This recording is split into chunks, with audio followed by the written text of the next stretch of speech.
Hello. Hello, hello, hello, hello, hello. Hi.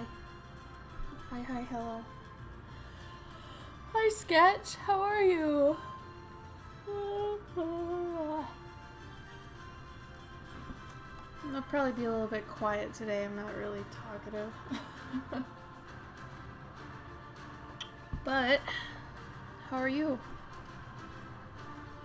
Oh, cute. Octopus weird film thing.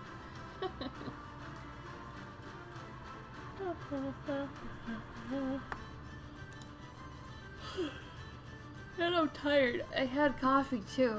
And I'm still not there yet.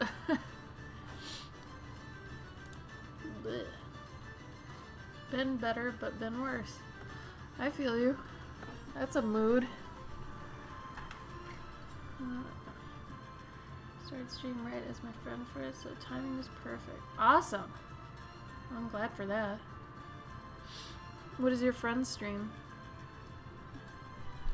Move this over here.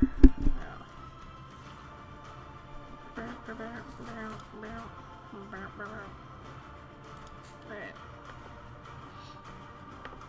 Let's just switch over to the other one. We don't have to go all the way through this. That's okay. Let's just do this. It's actually storming right now here, so if you hear actual thunder, it might not just be the music this time. It might be real.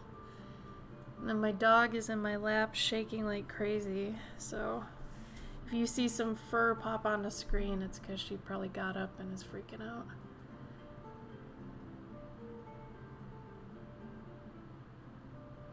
Oh, cool, an actuary. What do actuaries do again? Forgive me. Alright. So, maybe some of you were here when I did the watercolor of this one. It looked like this. I still didn't finish this fully, and I don't know if I'm actually happy with it. So, I'm gonna attempt to do it the way I know it'll kind of turn out well.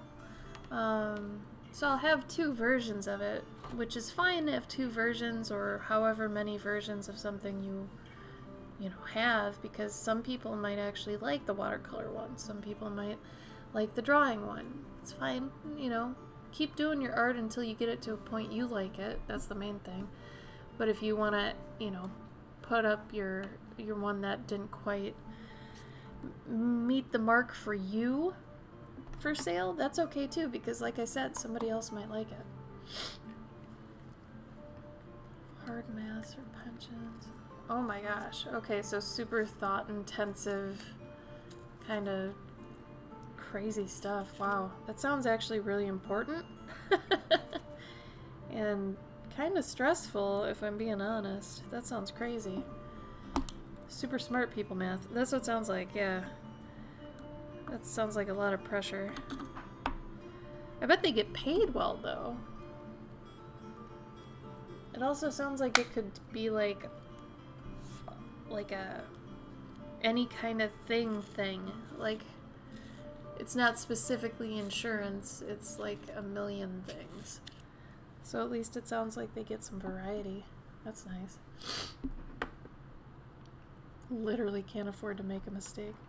I would assume that requires a very particular personality. Like, you have to want to triple, quadruple check your work all the time, I'm guessing.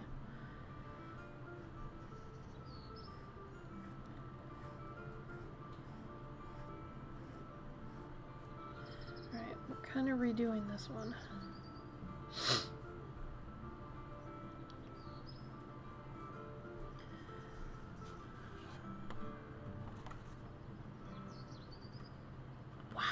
That's awesome. Good for her.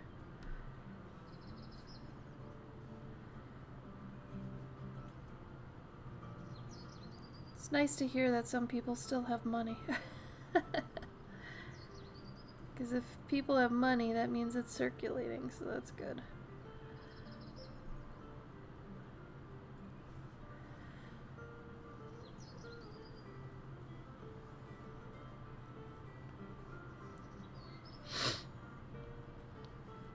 I apologize for my sniffling. Both Gabe and I have had our allergies going a bit crazy lately.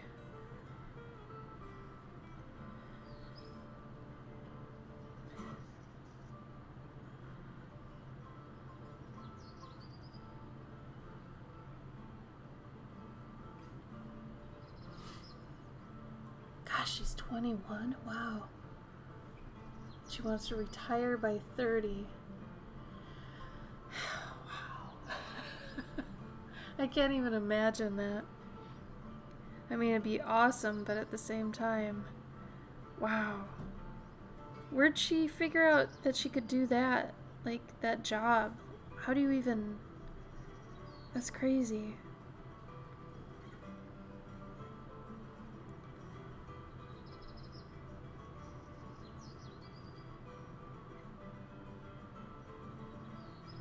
I wish I had had that kind of foresight when I was younger. I could barely think 5 years ahead of me, let alone till I was 30. What the hell? Hi, Mush. I look different today. I know, right? Different, yet the same. No cam today. I feel a little bit low energy, a little bit tired. My allergies are on the fritz.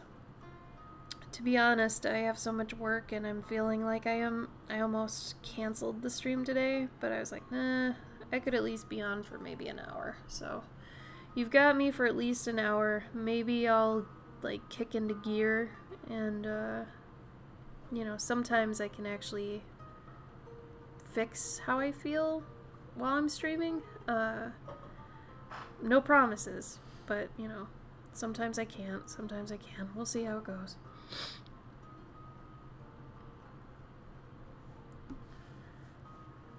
Big work bonus. Dang.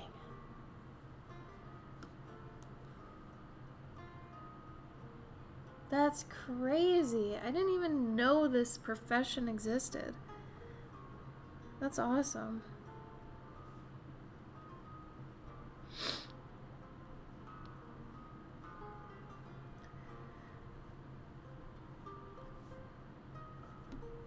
Honestly, these sorts of things have been nice to learn about lately, like other jobs that exist. Because, I mean, it's great being an independent artist and all that, but it's also nice to know that, you know, there are other jobs that exist just in case, you know. Because sometimes, you know, I don't care who you are, how successful you are, once in a while you'll think about, you know, well, what happens if this doesn't work out? So that, you know, knowing there are other things really does kind of help balance stuff, no matter who you are. But I'm gonna ink this too once I get the initial sketch down. So we'll get there, it'll just take me a minute. Hey Thev, how are you? I'm okay. A little slower, a little quieter. We'll see how the stream goes. Probably not a long one. I'll probably either go till this is done, or I just kind of don't feel like it anymore today. Kind of moody. Kind of a bunch of things. Stressed. So, probably not going to be boppy and crazy too much. If at all.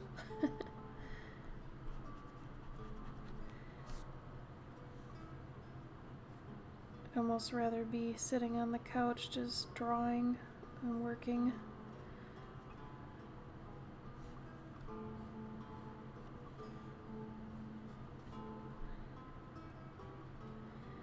Gabe, are you still planning on streaming tomorrow? Okay.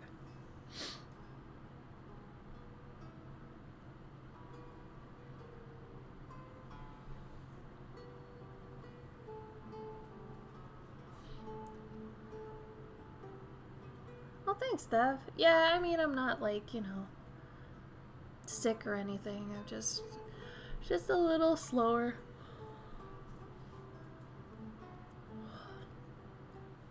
Yes, yeah, same, Kirkins. It is storming outside too, so if you do hear thunder, it's probably real thunder this time.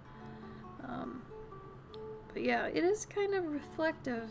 I didn't even think about that, but yeah, the mouse is kind of, I guess, where I'd like to be right now. I wouldn't mind sleeping a little, taking a nap. It's just weird because I had a bunch of coffee. I should be okay, but ugh, it's not hitting. I swear our coffee isn't as good as the coffee shop coffee. I don't know what it is. I even like ground extra like new beans today and it didn't even do much.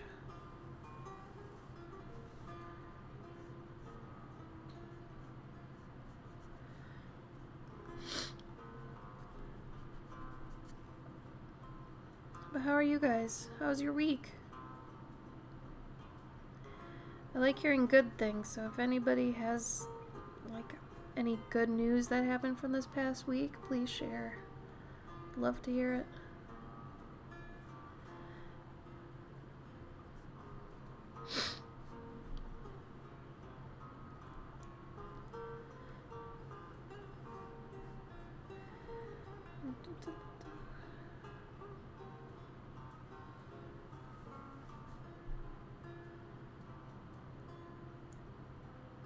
Oh, nice. Free futon.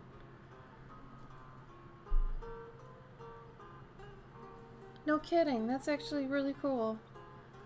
Very satisfying, too. Sometimes I have a similar situation to that where, like, you have something sitting around that you want to put to use, but you need a certain thing, and then you go in your junk drawer and you kind of MacGyver something together. That's always a really good feeling. You kind of feel like an engineer or something. Okay. I didn't like the balance of the last one I did of this either, so I'm glad I'm just redoing it. I really don't typically redo a piece, but I really like this idea so much that I was like, well, I'll give it another shot, just because I kind of respect the idea a good amount. If it was just kind of a throwaway idea, I probably wouldn't be doing this, but I did really think it was a cute idea.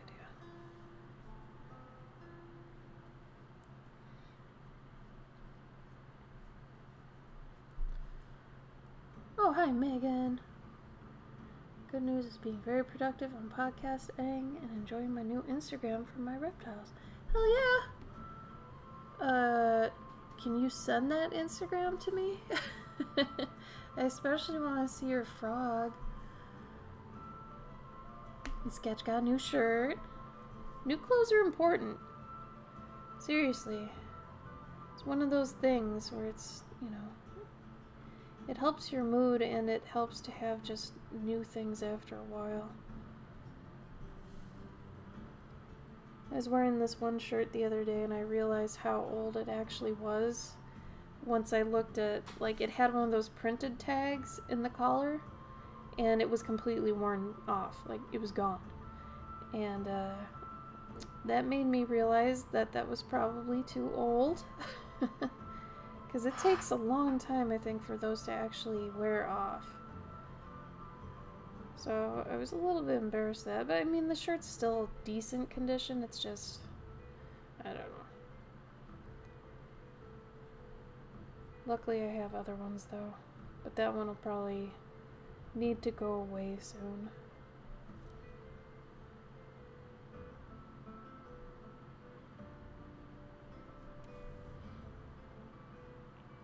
There you go. You got it, Nick. Almost 28. I feel you. That's kind of how a few things are. Scale babies. Oh, Megan, I love it. Hold on.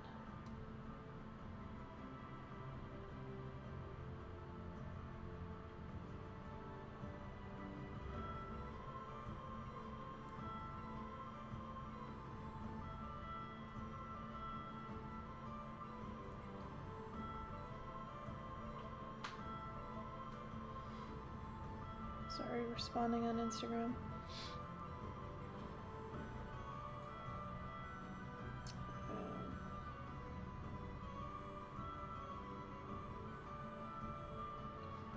Scale babies. Scale babbies. Oh, yes. Quail time! Koala time? Quail time. Lana, is that you? Get some new threads. Adds a little pep to your step. Truth. So true. I mean, even if it's just like a new tank top or something, like just soft fabrics can do a lot, honestly. Or soft, newish fabric, you know? Hey, good for you, Sketch.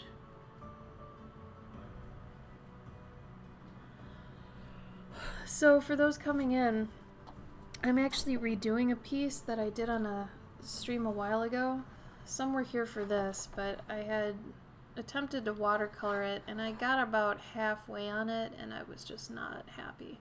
It wasn't the tone I wanted, it didn't have warmth, a lot of things were too dark. So I knew if I redid it on the toned paper, I'd be able to get the effect I wanted. And already this is like, it feels a lot more grounded and balanced than the other one is. So I'm gonna say this is already winning compared to the other one. So we're at least there. And I have some pieces of this go over. You gonna go in the other room with her?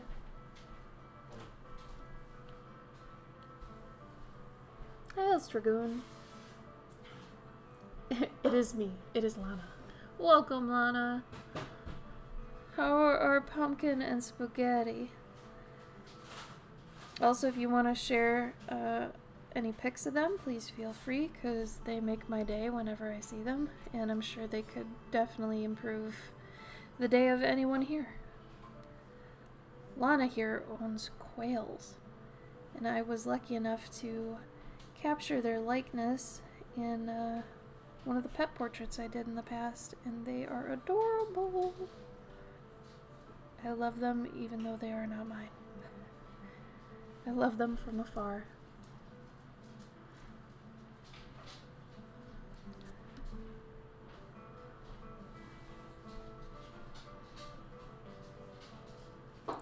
So I will end up inking this a little bit.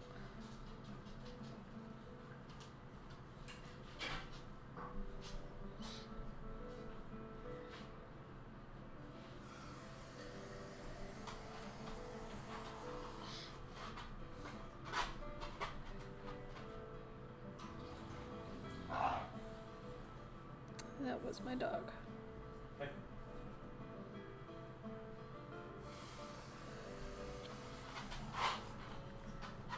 Bruni, if you're gonna stay here, you gotta be quiet, okay? As she sits down. She's lumping.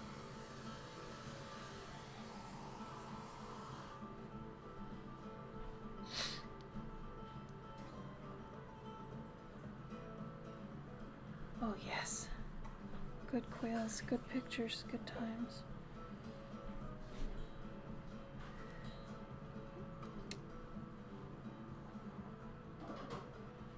Coffee maker isn't too hot, Huh?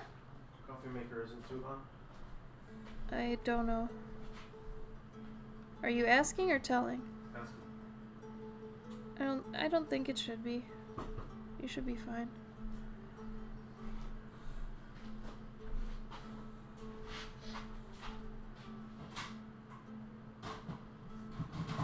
Maybe let's do... Oh, you shaved your head? Oh, I'm off screen. You guys. Oh my god. Ugh. Oh goodness. My camera's a bit too heavy right now.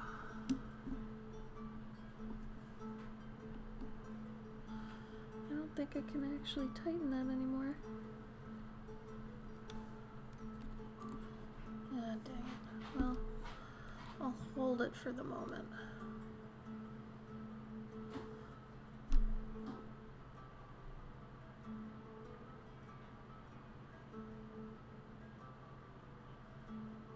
Does it feel better though now, Sketch? Like, are you used to having short hair? So from what I understand, any of my friends that have like pixie cuts or shaved heads or whatever, once they shave it or get it like, you know, freshly shaven, they're always happy about it. Me, I've got hair down to my butt. Combination of both lazy and I have to dress up like an elf, so gotta have long hair. If you're me.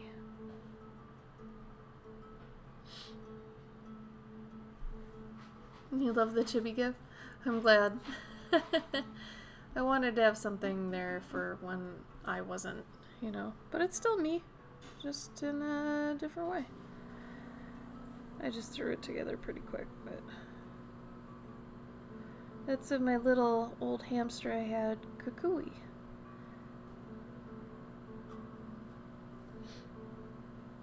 He was a good boy. I want to soup up my channel a lot more at some point, but it's gonna be a while until I get some free time to do it. I want to do a whole new intro animation than the one I've got right now. I want to do a couple different animations that are like the one that's up there right now, but I'd still want it to be a little bit different too. Have a couple different variations maybe that could just cycle. That would be nice. But yeah, I just haven't had time, and Twitch unfortunately isn't a huge moneymaker, so it's not like it pays for itself, you know, when I have to actually, if I work on anything for Twitch, it's not like I'm really getting paid for it. So I have to make sure it's, you know, time that's technically paid for in another way, and then I can do it. Someone's gonna set my hair on fire. Get rid of it. And shave it. Yeah, that's definitely a fear for me when I'm cooking. Sometimes my hair gets too close to the burner, and yeah, definitely crosses my mind.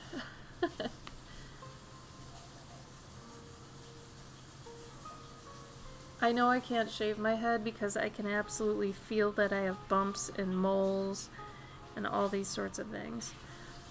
I'm one of those people that has moles covering my entire body, and if I like touch my scalp, I can feel just a ton more. So if I ever did shave my head, I would just have tons of moles. It'd probably look really weird.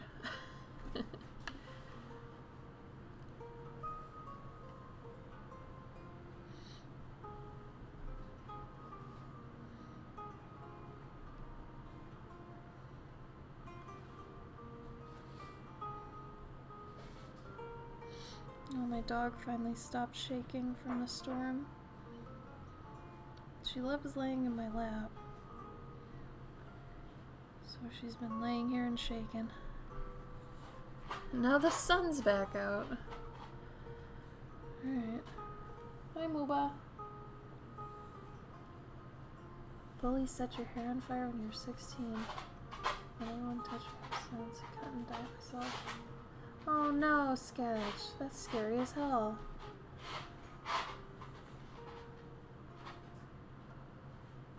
Aw. Well, if not, I mean, you can always get really nice high quality wigs.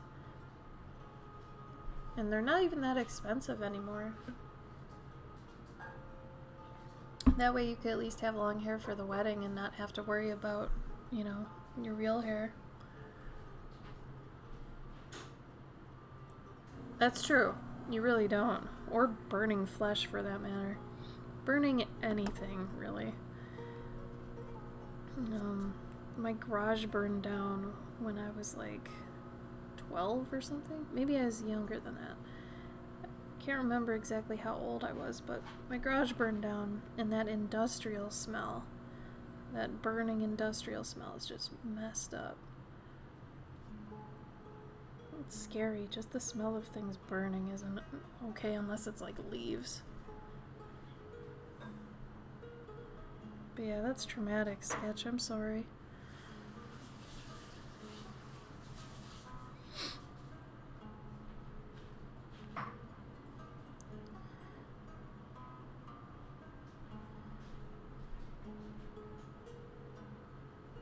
Stupid bullies.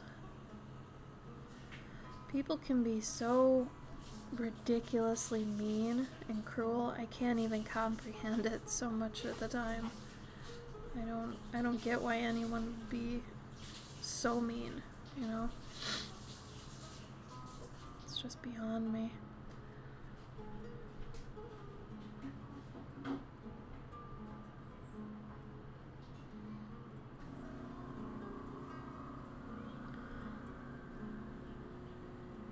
Sometimes I'm just filling in some space on here too with kind of auxiliary things like some string and fasteners and beads and stuff like that. I think it adds to the character of the piece, but it also helps fill the space.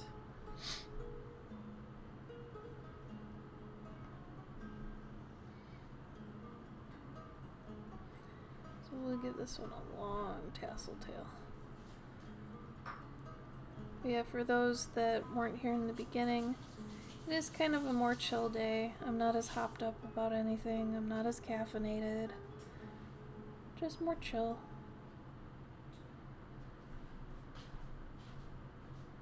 A little bit sad I didn't get to just kind of veg on the couch and not stream, honestly, because it was storming earlier. And that's like the best time to veg on the couch, you know? So, that's okay though. I get to see you guys. Ah, dang it, I'm off screen again.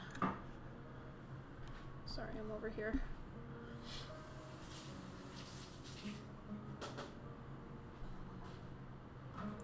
Smoked bacon, wow. Humans are the worst creatures. Strange and terrible. Only a few times I'm usually surprised by how good people can be. The current pandemic climate and political climate are not helping my faith in humanity much.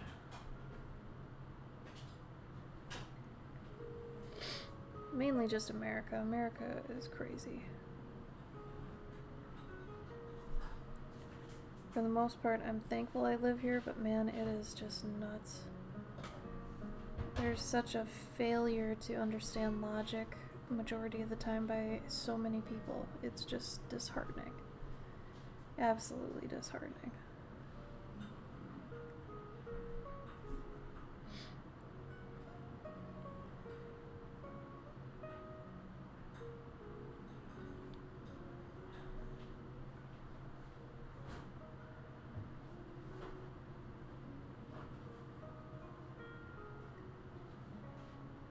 Oh, that's smart. That's very smart.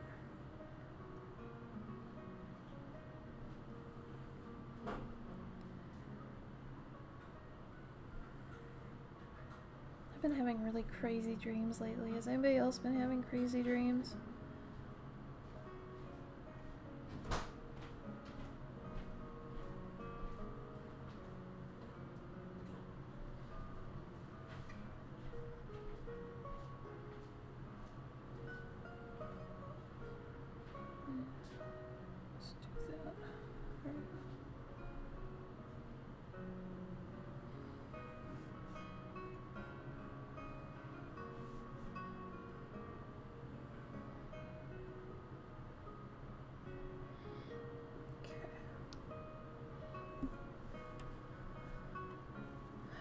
Rarely remember them. I went through that for a while where I wasn't dreaming, or at least remembering them for a while, and then out of nowhere I just started having more of them, and then I was able to remember them.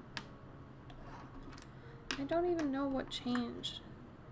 Really strange.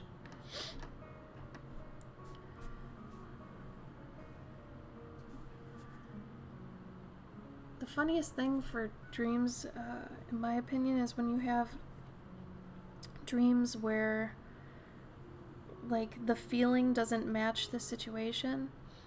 So you've got, like, a dream where maybe you're just at a, I don't know, a gas station or something, and you have a very specific sort of feeling, and it totally doesn't match where you are or what you're doing.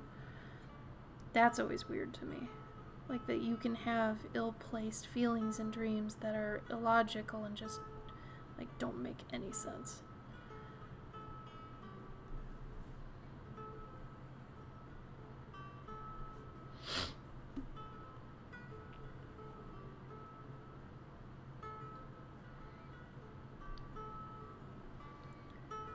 I'll do a few of these before we start inking.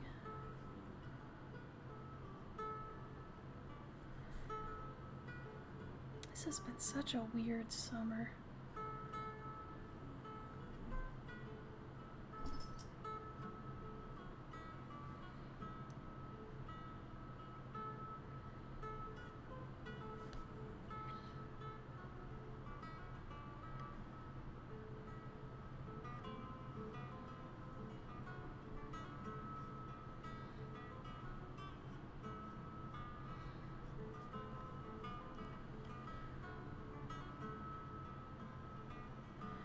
Oh, it's true.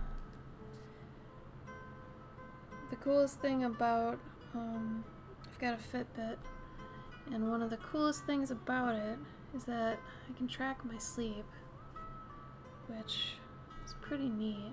I'll show you. So last night, I average about 7 to 8 hours, but if you go into each of these, it tells you like which stage of sleep you were in, and technically, you know, if you count awake, there's 4, but it tells you, like, if you click on one, you know, so I don't know, it's pretty nice. It even grades you. So usually my sleep is about a B, B plus, B minus, somewhere in there, but yeah, I'm typically going to bed at like 2 or 3 a.m. which is part of the problem. I gotta start getting back to 11 or midnight, but I don't know, it's kind of cool to just be able to see how crazy it is. So even if you feel like you got a good night of sleep, sometimes it's still like this, you know? And knowing like when you worked out really does help you stay asleep, you know? And you can actually tell, so it's been pretty cool. I enjoy that.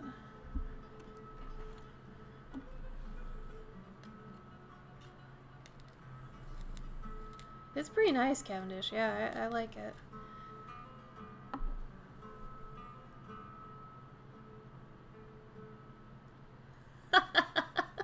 Megan. That's crazy. Not sure you want Fitbit to be all judgy with your sleep. Hi, Kiba Wolf. Thank you for the follow. Yeah, when it comes to like stats and stuff and things stealing my information, I'm okay with that. That I don't care about. The only stuff I kind of get irked about is like targeted advertising. That's the only thing I'm like, okay, you know, go easy. 'Cause sometimes it can really get it wrong too. I get a lot of ads for pop culture things, and it's not even because I'm into pop culture stuff, it's just because kind of my job is. So I get all these pop culture things and I'm like, I don't really care about any of that. I used to. I don't so much anymore. But yeah, targeted advertising kind of sucks.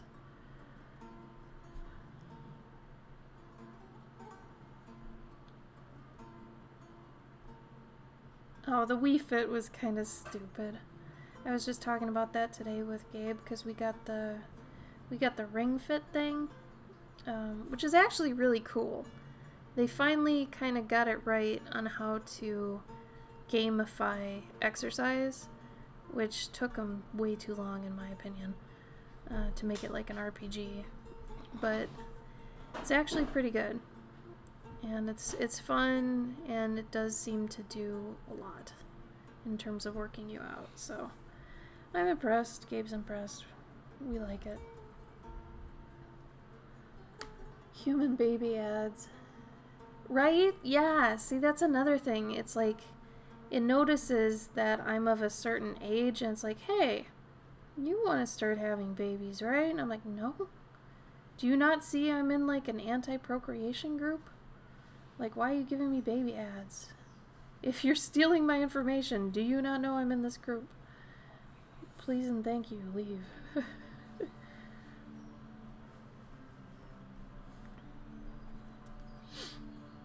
Turn, you'll be in step 1 if it tells you how long it's been. Yeah, that sucked. I hated that. It totally guilted you.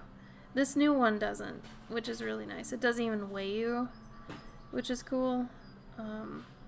But yeah, no judginess with this one. Now that you mention it, I do remember that. That was so bad.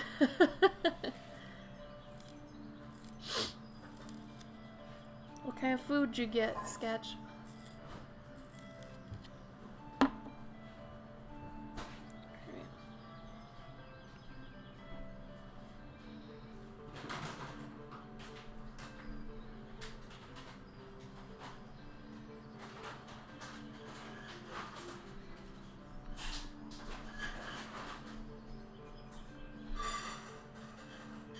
Bean burgers, yeah. Oh, yeah, I remember that. Oh, no. Oh, no.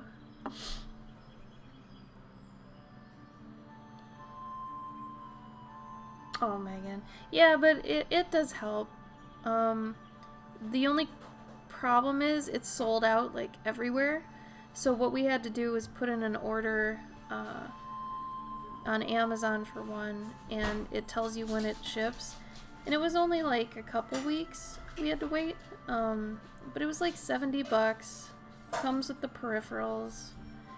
It's actually cheaper than I remember a lot of other auxiliary exercise equipment being, so I don't know, it's fun. And if, you know, you're serious with wanting to kind of get a little bit better with exercising and you're a gamer, it's basically for that. Which Gabe and I usually exercise normally, so we're not too badly gone on it.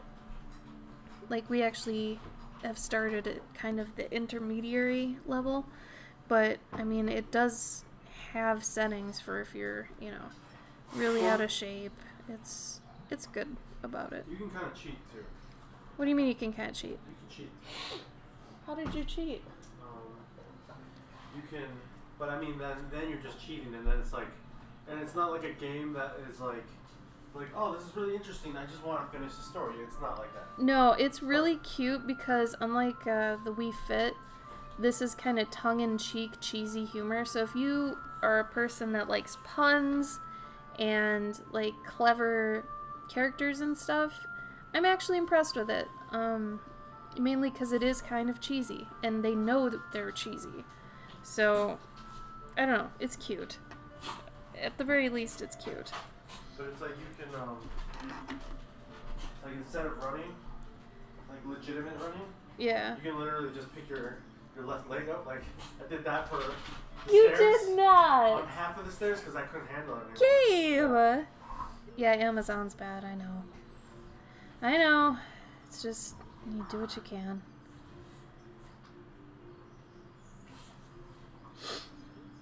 Support Fairy of Twitch. I support small streamers. Your art is awesome. Bye. Oh, thank you. I am a small streamer. Apparently. Actually, yeah, I never actually, I guess thought about that.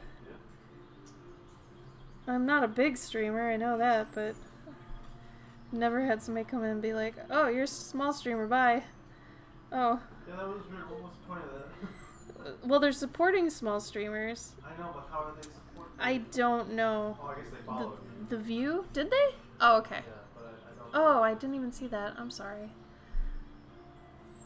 No, it's okay. I'm giving you shit, Demona. It's alright. No, I just hadn't thought about that. And I didn't uh, see that you followed, so I appreciate that. I do. No, I have a friend that just like had somebody that was relatively popular show up in one of their streams, and somebody in his stream, in his chat, was dissing that person. And I guess apparently this has been happening. I read an article where some like partnered person showed up in a chat room, and the people were dissing that partner person, like, "Oh, look at the big partner come in," and it's like, what? yeah, and it was like, why? Like, why would you attack them? why would you attack them? And I think some people are just like, oh, great, here comes the royalty, you know. And some people I think are just, wow, that's bitterness. like, there's something wrong with that person. Yeah. Yeah. Oh yeah, that's me then. I know. I only stream once a week now. I used to do 6 days a week, but that was a lot for not much gain. So Honestly, I think it's like the top 10% are the only ones really that get that like 100 views. yeah, it's really rare. Yeah. And I mean, especially for artists, we can't even hold a candle to the gamer side. So no, I appreciate it, Demona. I'm just giving you shit. No, I'm not really hardcore into trying to get many things anymore.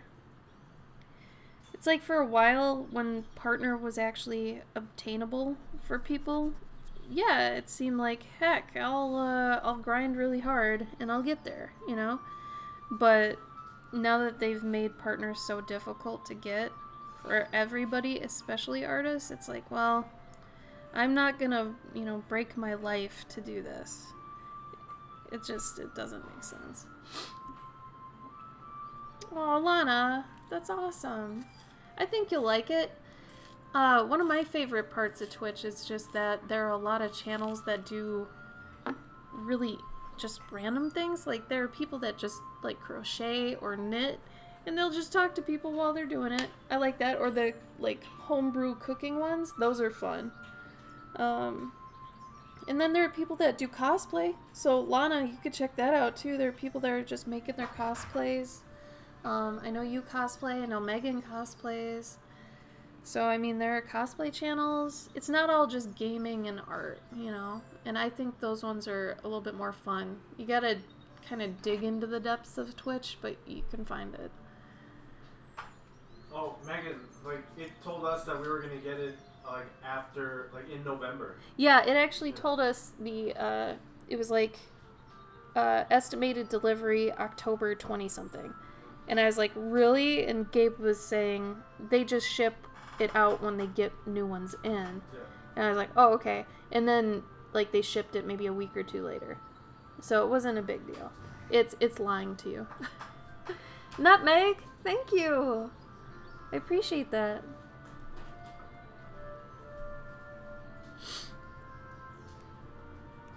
Yeah, no, that's exactly it. It's like sold out everywhere. The only place you can get it really is Amazon. That's a wait list.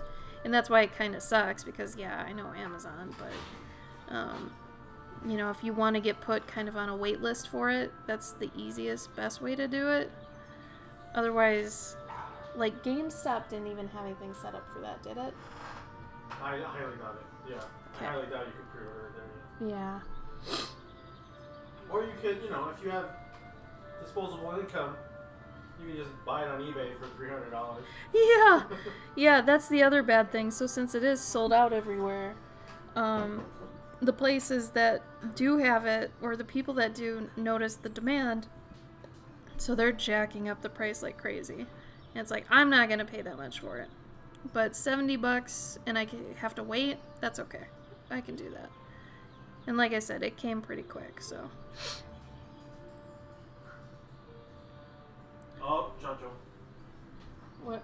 It looked like his chest was puffing up, like he was gonna, like, raw. Oh no. Like he was gonna spark. Oh. Because I think there was someone outside. Yeah, same sketch. I mean, we avoid Amazon when we can, but, you know, they don't make it easy when there's a pandemic and stuff, you know?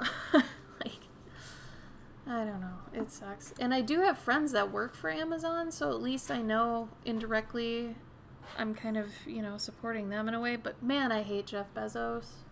No one needs to be that rich, you know. Do you use soft lead pencils? You barely have to touch the paper. You use a... Okay, so I always use the exact same pencil. This is just a brown coal erase. I don't even use HBs. I don't use varying degrees of pencil. Like, I don't know. I feel like you only need those things when you're a legit graphite artist, where you need the varying degrees of, you know, softness, hardness, darkness, all that stuff. If you need that and you know you need that, then yeah, you should probably dig into the graphite stuff a bit more. You'll get those varieties pretty easily. But for me, since I'm just doing a sketch, the pencil is pretty nice just because, you know, I know how to draw lighter and darker. So if I'm just roughing something in, I'll just do it that light, and then I'll just darken it the more I know, yeah, that's where it's going. So this will be inked too. So I'm just making sure, okay, all these, you know, pencils are where I want them to be. And I actually think I'll ink after I do the marker, because sometimes it can actually make it have this really cool soft effect. So I'll do that. I will take a progress shot right now.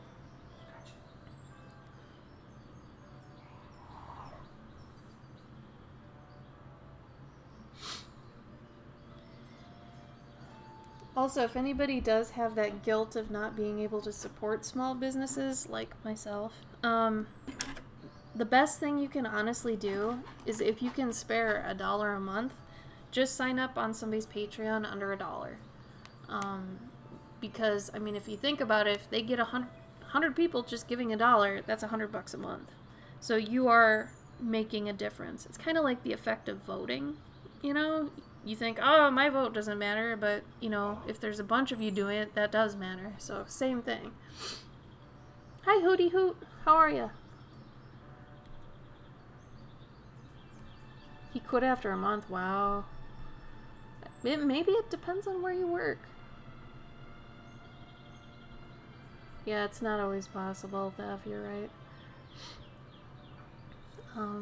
And, you know, sometimes it sucks because when it comes to crafting and what else, like Michaels, Joanne, Hobby Lobby, they kind of all carry the same stuff, and I hate that. Mm-hmm. Like, I want something kind of different, so the only way to do that is either get it on eBay. Amazon has a ton of different kinds of charms and stuff. So, like, I forgot to show this too. I finally got my little wood charm guys in. And this is actually teal, not blue. I don't know why it looks blue on the camera. But, so I had to order the keychain stuff for them. And I've got 1 out of the 3 pieces. I'm thinking I'm going to do these little brass stars hanging off. And then this is going to be where the keychain is. So most of the time it'll be like this. But, you know, the other parts, I can't get them the color, whatever I want, going to the stores. They don't have it. So anyway, it sucks, but it's also necessary. Watching Twitch, true that. You are indeed. You gonna take her in the other room?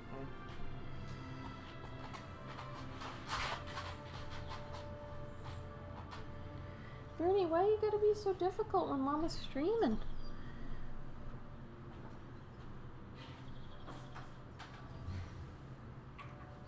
Yeah, we don't even have independent art stores. Like, I feel like they just don't survive. Like, Gabe, do you even know any independent art stores around here? No, they can't survive because they can't afford to. They can't. Like, to be comparable to Joanne or Michaels or Hobby Lobby, they just can't. And it sucks because if we had independent ones, dude, I would totally be going to those. I think it's also because they don't, you know, like, there's like, in the city, in Chicago. Oh, in Chicago proper, like the city? Yeah, because people go there because there's a bunch of people there. Yeah, they can do that, but yeah, like we're not in the city. Yeah, like in a little town that doesn't have artists in it, like. Yeah. It sucks, man. I wish there were more options, but there really, really aren't. And it's too bad. I think we have like 2 art stores. They're running low on stock. Yeah, exactly. Yeah. Oh, jazz studio bar. Cool. Cute. Yeah, it's just, it's hard because you have these, you know, wants to do that, but really it's not even possible a lot of the time to just, you know, get these things. Alright. I kind of want to write something on here, but I don't want it to be real, so I'm gonna just make some crap up.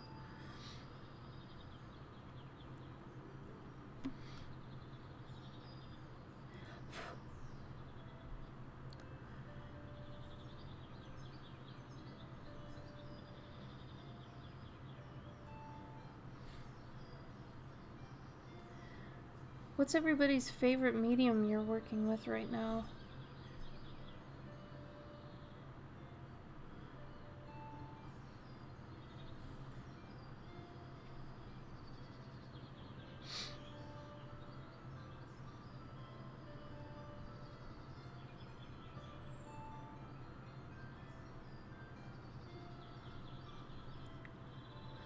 I don't know what I want that to be. It's like I want these things to be on here but not distracting. So I can't put a lot of detail into them. I need to keep that pretty pulled back.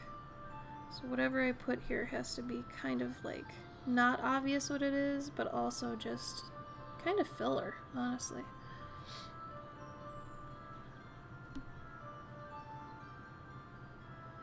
Oh, art block. Yeah, I hear you. Well, the only way to battle art block appropriately is to just keep going through it. Like, keep trying to art.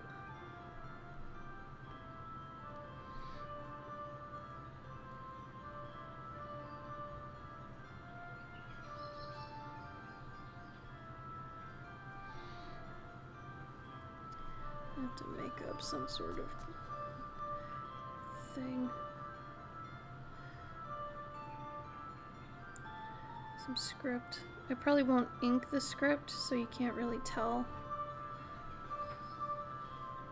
Like, I don't want it to, like, speak louder than anything.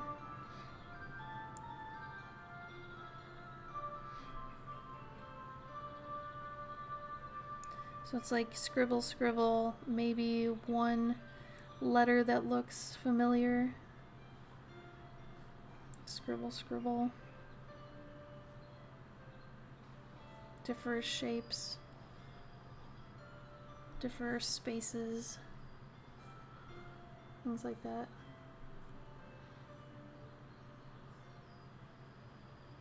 Oh, nice, Cavendish, really? I'm so glad for that.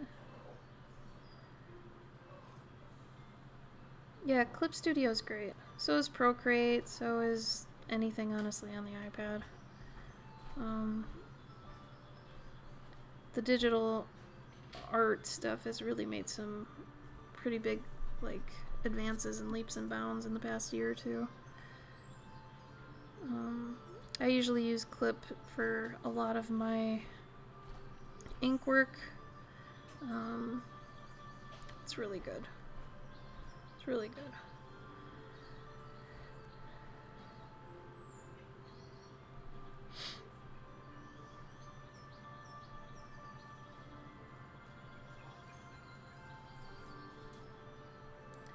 And it has to contour with the paper. There we go.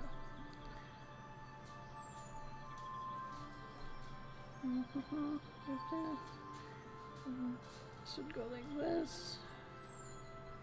We'll come around. Then it'd be upside down. So then you have to kind of think like, well, if this were upside down, a lot more of the things would be dipping the opposite way. And then we would go around again, and maybe in here there's another picture or something.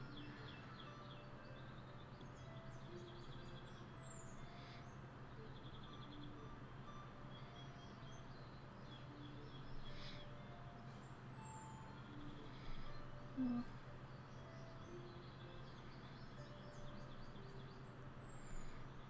And it goes around. More this. And more of that. There we go.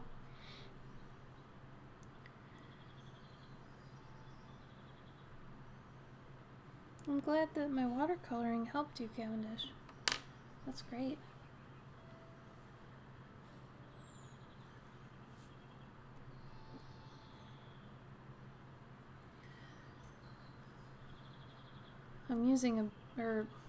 I'm leaving a big space right here for the flame.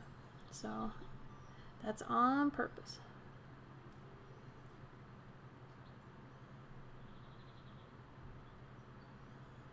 Ah, I have been.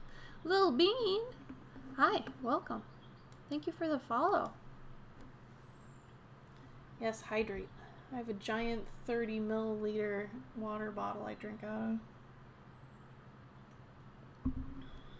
I used to stream for like 6 hours straight. It wasn't so bad. We were used to it too at the time, so.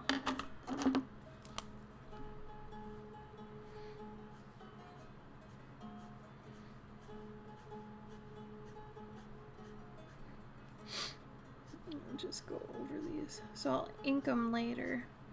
Right now I'm okay not inking them.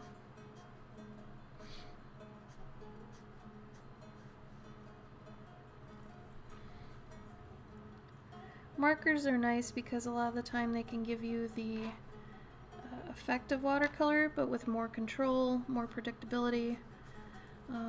Watercolors are great and everything, but they have a few setbacks that markers kind of make up for, but also vice versa.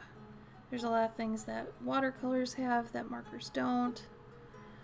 So I usually say if you're someone that like doesn't have any patience and you don't mind carrying around more things, try markers. If you have a lot of patience but you want to be able to carry more colors with you wherever you go, do watercolor. Because most of the time you can make tons and tons of different colors using watercolor, but they do take a little bit to dry. So a lot of the time you'd be surprised that art materials actually are pretty reflective of an artist. Like I think about my friends and what they use and how, you know, like indicative that is of their personality. And it's pretty funny, you know, because it's kind of hitting the nail on the head a lot of the time. Me, I like things to change a lot. I don't necessarily like to do the same thing over and over and over again. So I like to skip around with my medium. I like to do mixed media. I like to draw whatever I feel like. A lot of the artists on Instagram, the popular ones at least, the main thing they do that makes them popular is they do the same thing basically over and over and over again. And that's how they kind of grind and are able to accumulate more and more people because, you know, their stuff's predictable so that the people see it and they're like, oh yeah, they're always doing pretty girls. I want to follow somebody that's drawing pretty girls. So they get people based off that. You hit someone's profile like mine, where it's kind of a mixed bag, they're doing just things all over the place. It's typically harder for us to accumulate a following because of that. But I would rather have it that way than to be doing the same thing all the time.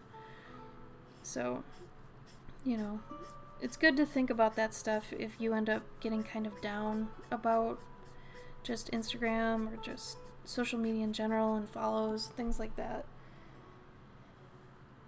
Remember, follows are not everything. Follows do not indicate how good your work is.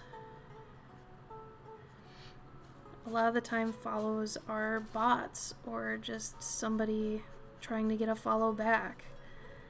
Like, I think a lot of the time we assume too much that the follows we get are absolutely genuine, or, you know, they followed us because they love our work or something. If you kind of think about it more like it's a number than it's a person, at least until they make contact and all that, then you can absolutely, like, you know, talk to them and stuff. But I think it's a lot safer most of the time for your mental health to just kind of not think too hard about it, not get too hung up on it.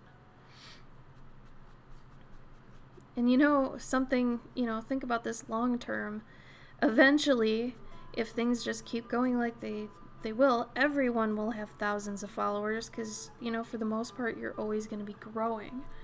You know, you're always going to be getting more people following you. And if you just keep getting more people that follow you that unfollow you, then the ones that unfollow you, you're going to have a lot of people eventually, so what does it matter?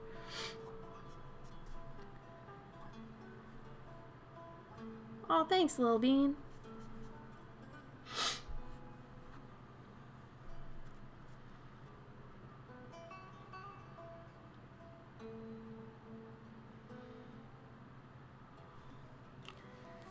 Don't say it's bad, Sketch. Good and bad art is very subjective to you and, you know, to when you drew it. Something that's old to you that you might not like anymore might be great to someone else. I think it's well done. And it's an oil painting or a watercolor painting? Oh. 12 years ago. Wow, that's a long time. I think it's fine. You know, everybody's at a different point in their process, so, you know, just remember it's all relative, you know?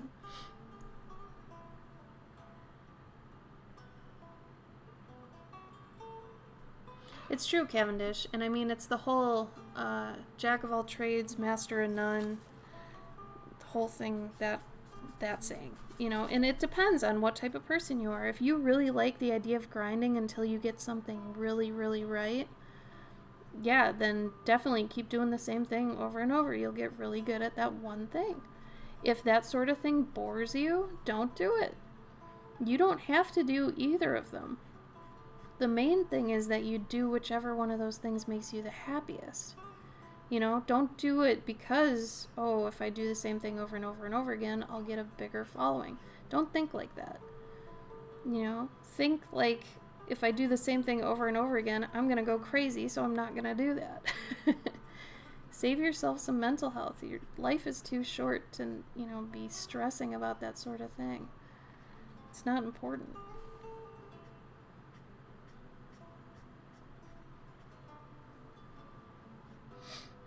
It's like there is no right or wrong way to do art.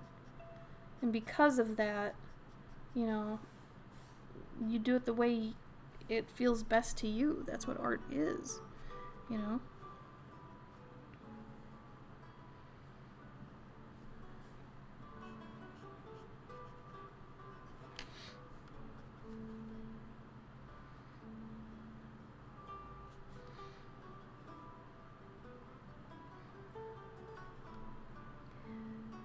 It bothers me when people don't talk to themselves when they're making their art. Because really, if art is a reflection and an extension of you, and you're not projecting you in any way, how is it art?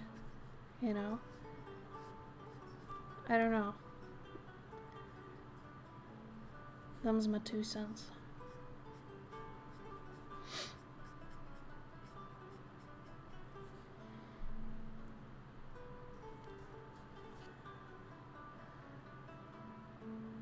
Having a nap, cute.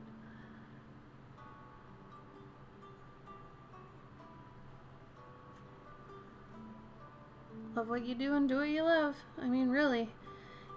A lot of people preach it, but nobody, you know, seems to take it too seriously until it's too late, I guess. And the ones that do take it seriously, I guess, like Gabe and I have been... Example, Gabe and I have been grinding at Instagram and, you know, putting our stuff on there since 2012. Alright, so it's been a minute. And then we've got around 6,000 or 7,000 people that are following us. In the grand scheme of things, we should technically have more than that for as long as we've been doing it. But we're not really, I guess, you know, consumed by that or anything. But we do have friends that have not only bypassed us, but like we have a friend that we were around the same, you know, number as them, and then one day they went viral, and now they have like 300,000 people following them. And then we have another friend that also like just made an account maybe a year or so ago, and they just recently bypassed us with 10,000 people. So it's one of those things where you really can't get too hung up on that stuff, because so many different things can happen, and none of which, you know, are under your control. I remember working at the game company that I was at, and they were so obsessed with the idea of going viral. And they were older men that were like, oh man, we have to crack the code of how to go viral and blah blah blah blah blah. I'm like, bros, you can't just go viral, like plan to go viral or anything like that. Like, unless you're an absolute advertising guru, you don't know what you're doing, you know? You don't know how to actually make something go viral. And they were just obsessed with trying to, and I think it really hurt the company. I ended up leaving just because they're kind of crazy anyway. But it's like you can't do that, you know? You can't figure that out. That's like a cultural timing sort of thing. No one can really predict that, you know?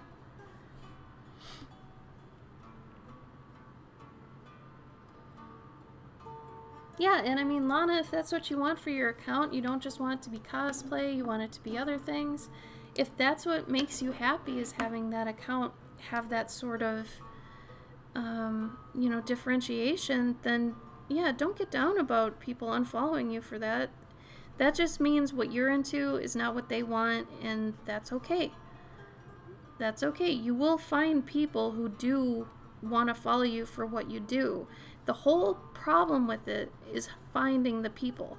And that's why when somebody goes viral, they get that exposure really quickly to a bunch of different people, and then the people that like their work can follow them immediately. And that's how they get loyal people really quickly, is they get that exposure in a mass quantity, right? I mean, it can go backwards and sideways too and backfire on you. But if it's something bad, obviously. But yeah, never get down about followers. The amount of followers you have does not dictate the worthiness of you or your work, you know? And honestly, I gotta remind myself this like weekly, especially with all the people I know and how much farther along they are with the followers they have. I do get down. I worry, like, well, what am I doing wrong? What can I do to fix it? But I know the answers to all that. Every time I always come back to the same answers. I know what I'm doing. You know, I'm doing what I want, and that's why I'm not getting the same amount of people. I do art that not everybody's into. It's not what's seen as like mainstream popular content. You know, pretty girls, flowers, fan art. I make a point not to do fan art because I think it's a waste of time for me. Like, it's not the kind of attention I want. I have too many of my own characters, I have too many of my own ideas and stories to waste on fan art, so I don't do that. And if you don't do fan art, it does make it harder for you. But that's what I want. And if that's why I have less followers, I made my bed, I'm gonna just own it, you know? So, you know, followers and all that depends on a million factors. So trying to get obsessed with it and thinking, well, what could I do differently? How can I make this work better? Is honestly just a waste of time. Just do what you want to do. Post what you're going to post. Because otherwise life's too short in general. You're going to just go crazy. And a lot of the time, the algorithms and everything that all the social media uses is swayed one way or another, regardless of who you are, what you do. Like, Gabe and I feel like we've actually been shadow banned on Instagram, which means at some point we might have used, like copied and pasted too many of the same hashtags, so it thinks we're a bot. So we don't get as much exposure anymore. You know, sometimes your account gets flagged as a bot. Sometimes your account is just really old. Like Gabe started a new account and he's been getting decent follower numbers because of that. Because it's, you know, new. So there are so many factors. So I just learned to just give it up.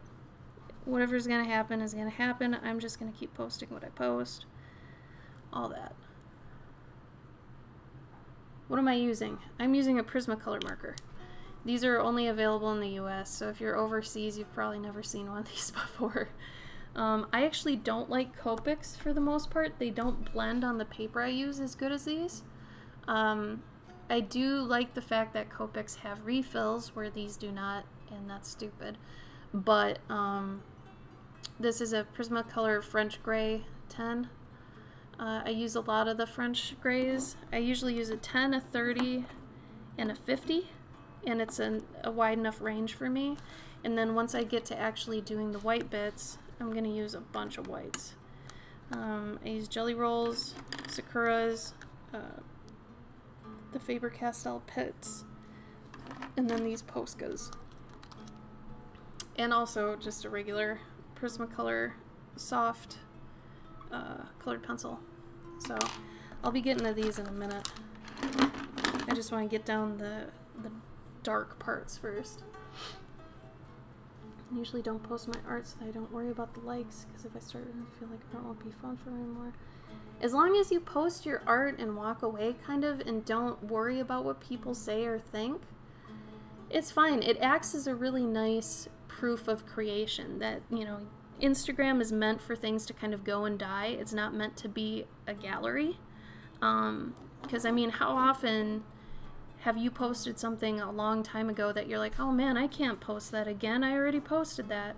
It's like, why do you think Flashback Friday and Throwback Thursday exist? To bring back things that people haven't seen that are too lazy to go back into your feed, right? So Instagram is really, like, it's a very temporary thing. So don't make that a gallery. That's really misusing the platform itself. You know, have a website that's dedicated to being, you know, a catered gallery that you put the things on there you want to just be kind of timeless. And if somebody goes there, it's like, yeah, these are my best works.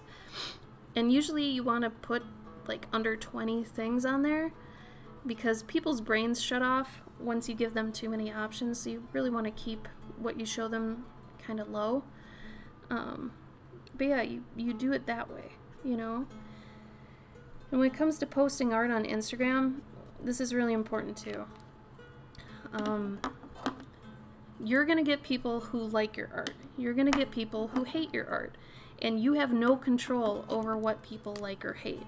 So because of that, it's best that you just do what you want to do because they're gonna think what they want to think. So a lot of the time, if you're gonna make a print or something like that, and you're like, man, what kind of print should I make? You know, I like this one, but blah, blah, blah, blah, blah. You know, some things you like that you post, people won't. And sometimes the things you don't like that you post, people love them. And it's really weird and it's unpredictable. And so when you're thinking about doing prints and stuff, sometimes it is good to post something, engage it, whether you like it or not, just to see if people like it. I've had prints that I was like, I am not into this piece. I don't think it's my best. But because of sometimes its content or how it looks a certain way, people like it. And they'll buy it because it makes them happy. So you can't really predict what people will like. You know, if you're doing the art you like, that's all that matters. I feel like, and this is my personal opinion, your art is for you while you're making it. You're getting the experience, you're getting, you know, all the feelings out of it, you're expressing yourself, and then once it's done, I feel like it's important to give it away because then it's meant for someone else. You know, you got what you could get out of it. Scan it, put it, you know, make a copy of it if you want, and then, you know, catalog it, but then sell it. Give it to someone else. Then they'll adopt it basically and take care of it, and it'll make them have feelings about it.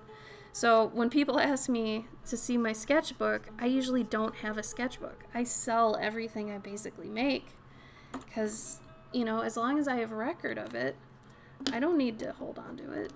And especially if it's going to make someone else happy, I feel almost kind of selfish keeping it, you know? So when you're thinking about if you should post something online or not, and, you know, you're worried about what kind of reaction it'll get, just remember that's not up to you. And to just post it anyway. Get used to posting things, because, you know, getting used to that will really harden you against, like, critique and, you know, feedback you get from people and scariness. If, you know, you're scared of those things, the only way to get over it is to, you know, confront it. And to confront it, you need to post. But I mean, that's only if you're going into selling your art, or, you know, you're going to be a part of a certain community for a while. That's not for everybody. If you're not going to go into, like, say, art freelance or anything, don't worry about it. But, like, doing conventions and stuff, it is kind of important that you harden yourself, because you'll get just rude people that'll point to your work and make fun of it, or say things, or, you know, whatever. But you'll also get people that say good things. So the sooner you can kind of become immune to that, the better. Anyway, let me get back into the chat. Yeah, you don't stop posting quails. I depend on you for my quail fix. Bought a red cardigan. Let me look up Mr. Rogers. The thing I remember best about successful people I've met all 3 years is their obvious delight in what they're doing. Love what they're doing. They love it in front of others. Yeah, and it's totally true. You know, I don't care what you're into, as long as you're into it genuinely. You know, and I can respect that. Whatever you're into, as long as it doesn't hurt others and you're into it genuinely and you're not lying about it. So one of the things that got me on an anti-fan art train is that I learned going to conventions how many fan artists are just making fan art because it's popular. Not because they like the property or anything like that. It's because it's popular and they're playing off people's nostalgia and they're, you know, stealing money basically. So that's where I was like, I am not going to be a part of that anymore. So, yeah. Just make what you want to make. And if it's weird, that's okay. I swear, if you do weird things, it's okay. As long as you're happy doing them, people that also like those weird things, they'll find you. They will find you. The longer you do it, the more you'll become, like, the person for that thing.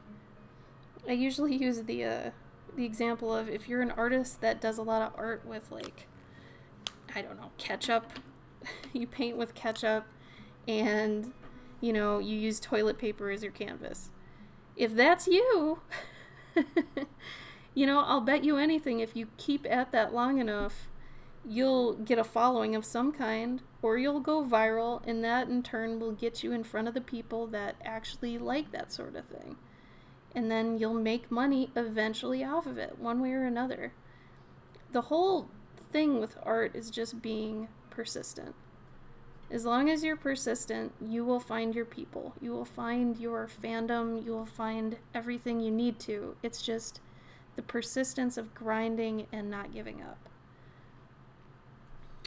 And in just the small time we've been on Twitch, like we've been on since probably, I think 2016. We've had so many people that have watched us and become part of our community and then suddenly disappeared. And every once in a while, you know, I'll turn to Gabe and I'll be like, what happened to this person? Where did that person go? And he's like, I don't know. I hope they're okay. Like, we meet people, they become part of our lives, and then all of a sudden, one day they're gone. You know, I feel like that's just what happens. Some people can stick out the art thing, and other people can't, and it's like, you know, you do it for as long as you can, and then some people fall off, some people advance. But just the persistence. As long as you have persistence, you'll get somewhere. You know? But yeah, I miss all of our people that used to be kind of in our little art group on Twitch. I remember so many of their screen names too. It's so funny.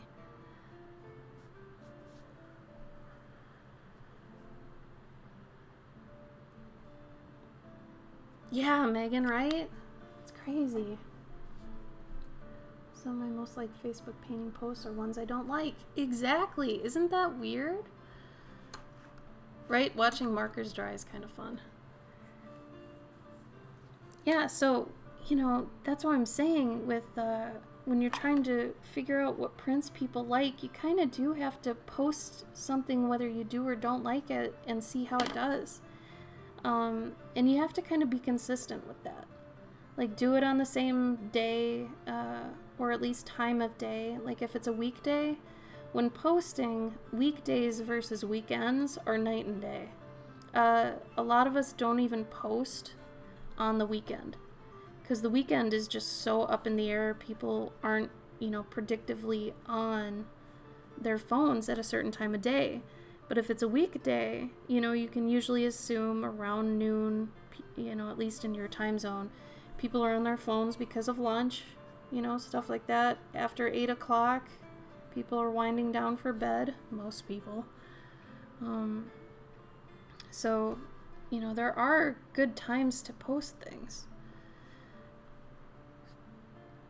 It's just finding the right time to post yours, because depending on what you do, might actually even dictate who your audience is. Like, I have a friend who their primary audience is Europe. So they're posting at like 2 a.m. for us, because over in Europe, you know, it's the right time of day to post. So they play that up. Once they learn that, they figured that out, and it's a strategy, you know? So knowing who your demographic is part of the game, so to speak. And it sucks, it kind of comes down to having to know those analytics, but it's true, you know? It's good to know these things.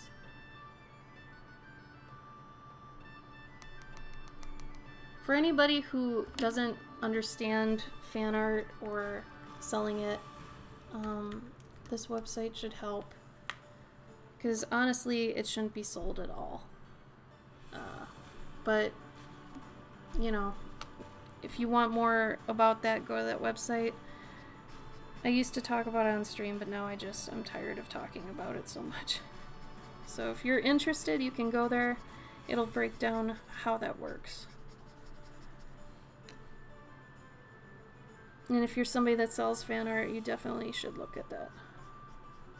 Educate yourself, because you could be in trouble. At least it's different in the United States. I don't know how it is elsewhere. 12:30 a.m. in the UK? I suppose it's a.m., yeah. Because you guys are like 6 or 7 hours ahead of us, right? All my night owl UK people.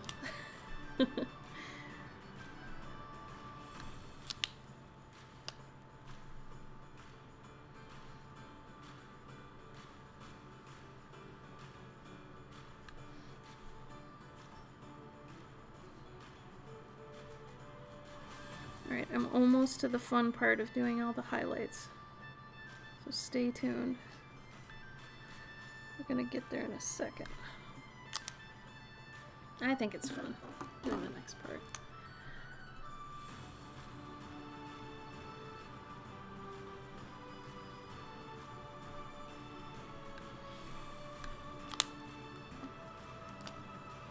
Stay tuned, fun incoming. It's fun for me, so I like to at least like mention that, but I suppose it's kind of dorky. Still though, it's fun. I like doing all this and then putting on the white, because then it really pops and you kind of get validated for all your shadow choices. It's fun. I don't know. And like this piece, like I was saying, I'll sell this one too. just because while I'm doing it, you know, I was able to get the idea out. I can scan it for a book later. You know, I can still do more with it once it's left me. It has an afterlife, you know. So its present life, it can move on and be with somebody that appreciates it in its original whole form. And then, you know, its post-mortem life, the life it lived with me, it can, like, live on in a book. You know, those sorts of things.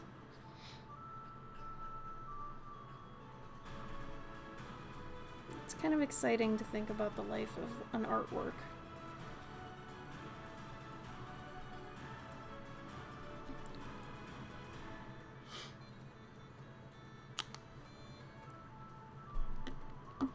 Right, let's do it. Let us do it. And then sometimes on this, since I cut off this border up here, I'll test my materials and make sure. Okay. Oh, this one's definitely not as opaque as I'd like. Do the pen smell? Not so bad, actually. It's not like a Sharpie or a dry erase marker. They're not, yeah, they're not that bad, honestly.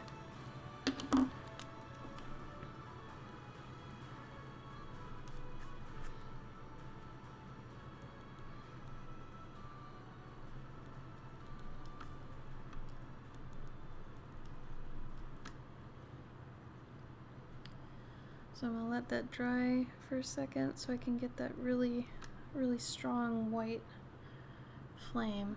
And then I'll kind of, you know, expand it and bring it over. In the meantime, I'm gonna take my colored pencil and go over here and start blending this.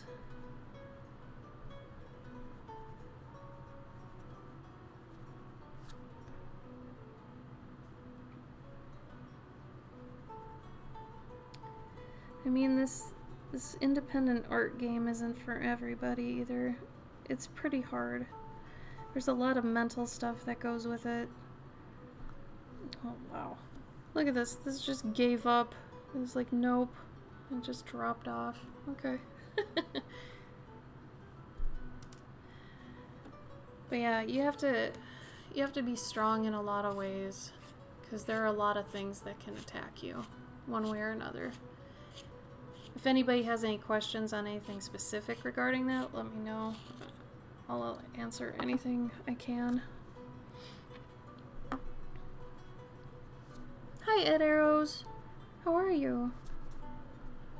Oh, Gnome, Chappie, thank you for the follow.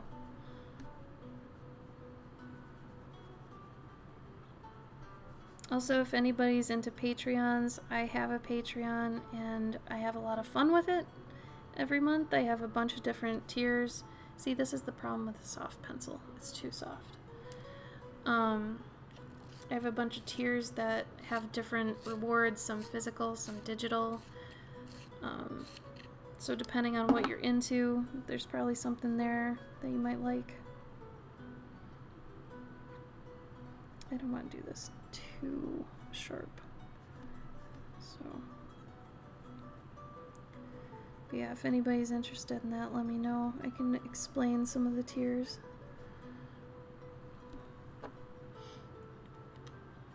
I'm alright. Oh, thanks, Chappie. They're pretty fun. Actually, I could show you one right now that I've been working on. Usually I don't have one to show on stream because Fridays are typically my ship days. But this one is basically done.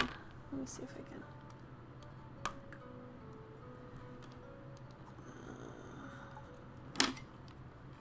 Hold on. Let me see if I can sharpen it. So, this is Gordon and Winston. Winston ended up being a bard, specifically with a pan flute for a specific reason.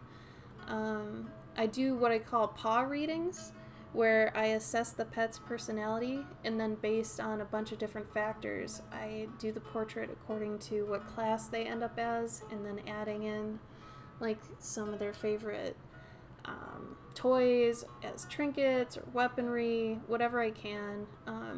I try to work it in. So this was one of his favorite toys that he bit the head off of, and it's kind of an inside joke with the owners.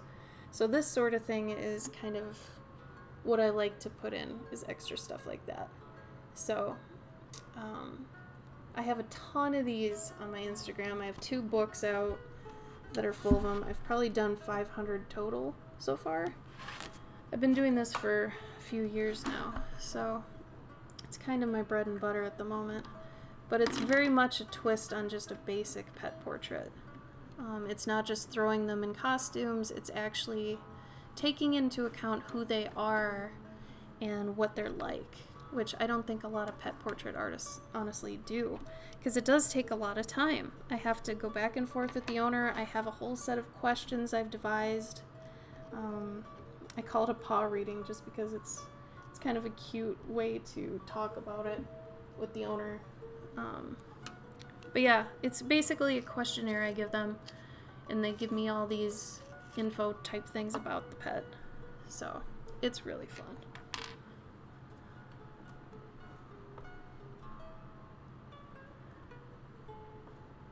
Yeah, except I do take it that extra step. I get a lot of people that are like, oh man, this person's ripping you off. You know, they're doing pet portraits and medieval stuff too. I'm like, but are they actually taking into account their personality and, you know, making it like, making the class reflect who they are? You know, based on if they're aggressive, if they're passive, what they're into, do they like, you know, certain specific toys. All these things kind of work into being a character, and that's kind of the children's book side of things for me, is I get to make an illustration that looks like it's part of a kid's book, and it's actually really personal to them. Because a lot of the time I'll kind of sell these to people saying like, I don't want to just throw your pet in some sort of outfit that may not suit who they are. I want to learn who your pet is so I can properly show, yeah, they would be wearing this. You know, this is what they're like, and this is what they would wear.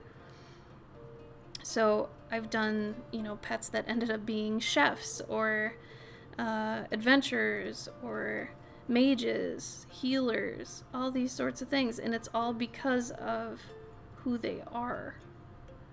You know? Like, I make sure what they're wearing fits them. And as far as I know, I'm the only one that does that. There are tons and tons of pet portrait artists, but nobody that I know that has gone that extra mile. So if you're gonna do something in the art world that's been done before, make sure to kind of give it its own spin. So obviously don't copy me, but if you want to be, you know, somebody that maybe puts a pet portrait on a teacup, you know, or something like that, you gotta kind of make a new way to show a thing and do it in your own way. Does that make sense? You know, make it your own. Otherwise you are just blatantly copying, and like if you copied me, I'd find you and I would let you have hell for it, you know? So make sure whatever you're doing it your way. Don't do it someone else's way and try to, you know, infringe on what they've made. You can do it. You can think of something. How much do I charge? So I have different prices depending on if they're bought at a convention or not, but since there are no conventions this year, I've actually lowered my prices online down to what convention prices are. So they start at $275. It's for a single pet, 7x10 or 8x10, and then I think they start at $325. It's either $325 or $350 for a 9x12, one pet. And then depending on the size and how many pets you get, up to 4 pets in the piece, it's going to change the price. So here, let me give you a link real quick.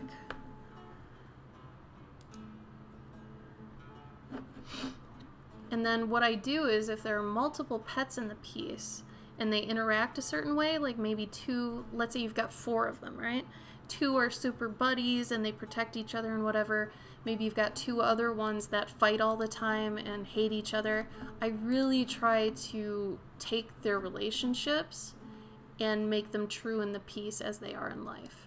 So however they treat each other, I really do try to make that apparent, you know, because I just want it to be as close to them as it can be. I want it to be very, very personal. Because what is the point otherwise? You know, I don't understand just getting... I didn't want these to be like caricatures. I didn't want them to be really kitschy or, you know, oh, this'll be fun. Let's get this, you know, quick thing. Takes a while for me to do them, A. There's a wait list, B. However, if you don't have a ton of money and you do want one of these, you can actually pay over time through my Patreon. And it's as much as, or as little as you want for as long or as little as you want. So if you want to just do $5 a month towards this and eventually you get like, I don't know, $200 for your birthday, you can pull out of that tier on Patreon and pay the rest whenever. It's really loose. It's really nice. So depending on, you know, your situation, there's something for you. So I had somebody that was doing $50 a month, but like I said, if you want to do $5 a month, you can do that too. It's whatever. I made it technically for all these teenagers I was getting coming up to me at conventions that's like, I really want one of these for my mom because I know she'd really like it, but I don't have that much money because I'm like 18. And I made this tier and now they're able to actually do that. So I don't know, it works out really nice. So that's an option too. But otherwise, they're on my Etsy at any time. Okay, so now...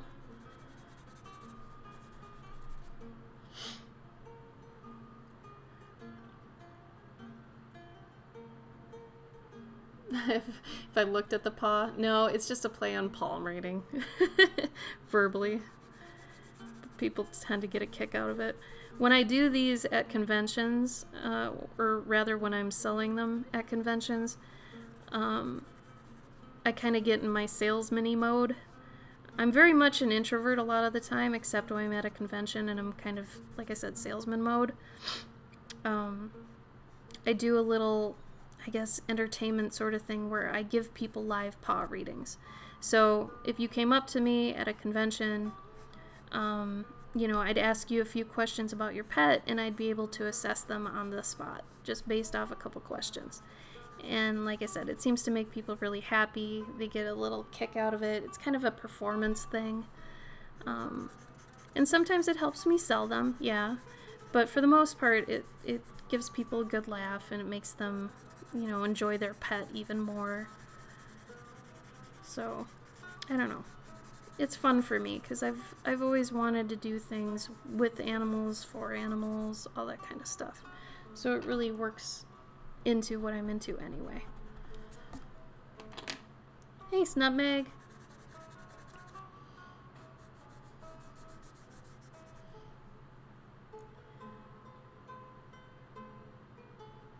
Do I put those pet projects in store or do you keep them only for the client? Thev, do you mean, do I do prints of them? Because I technically don't do prints. I do put them in books. So the difference is, people get weirded out if you sell prints of their pet. But if you put it in a book, they're almost proud of it. There's a big mental shift with how, you know, you treat the portrait. So I'll do the portrait and then I send them the original. And then, you know, I ask them, is it okay if I put it in a book? And then, you know, they say almost 100% of the time. I don't think I've ever had somebody say no. If I can put it in the book. And then once I make the book, I give them a coupon, obviously, because they're in the book. And, you know, they can get the book then and their pet's in there. So it's kind of a double fun thing. But yeah, the books are available on my Etsy, which is here. And For anybody else that's new that's come in, here are my socials.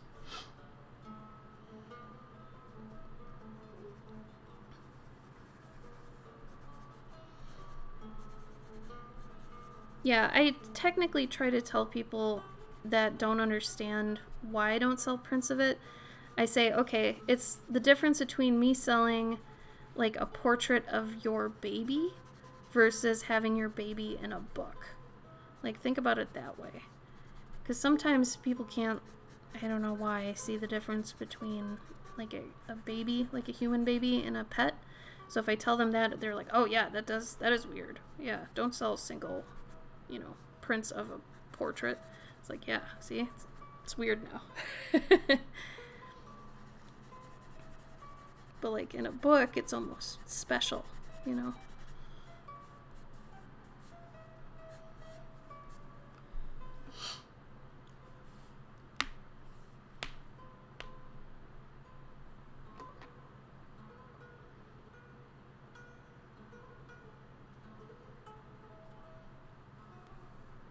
I feel like it's almost a privacy breach too. But yeah, it's weird to think I've done like 500 of these portraits and I can't sell one of them as a print. Like, I could make a lot of money off that, but that's definitely not a good way to do that. It's not right. That is not technically my property in that way. In a book, yeah. But not as a singular thing. It's just too weird.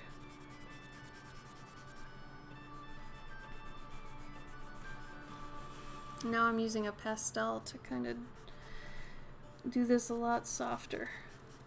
Which pastels are very forgiving, very soft. Really good for this sort of lighting.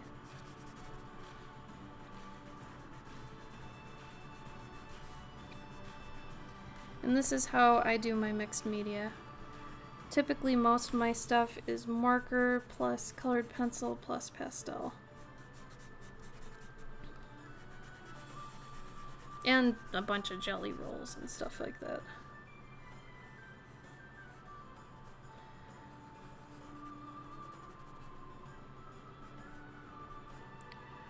But I guarantee you, whatever you're into, as long as you do it unapologetically and it's really what you want to do and it makes you happy, you'll figure out a way to make money with it.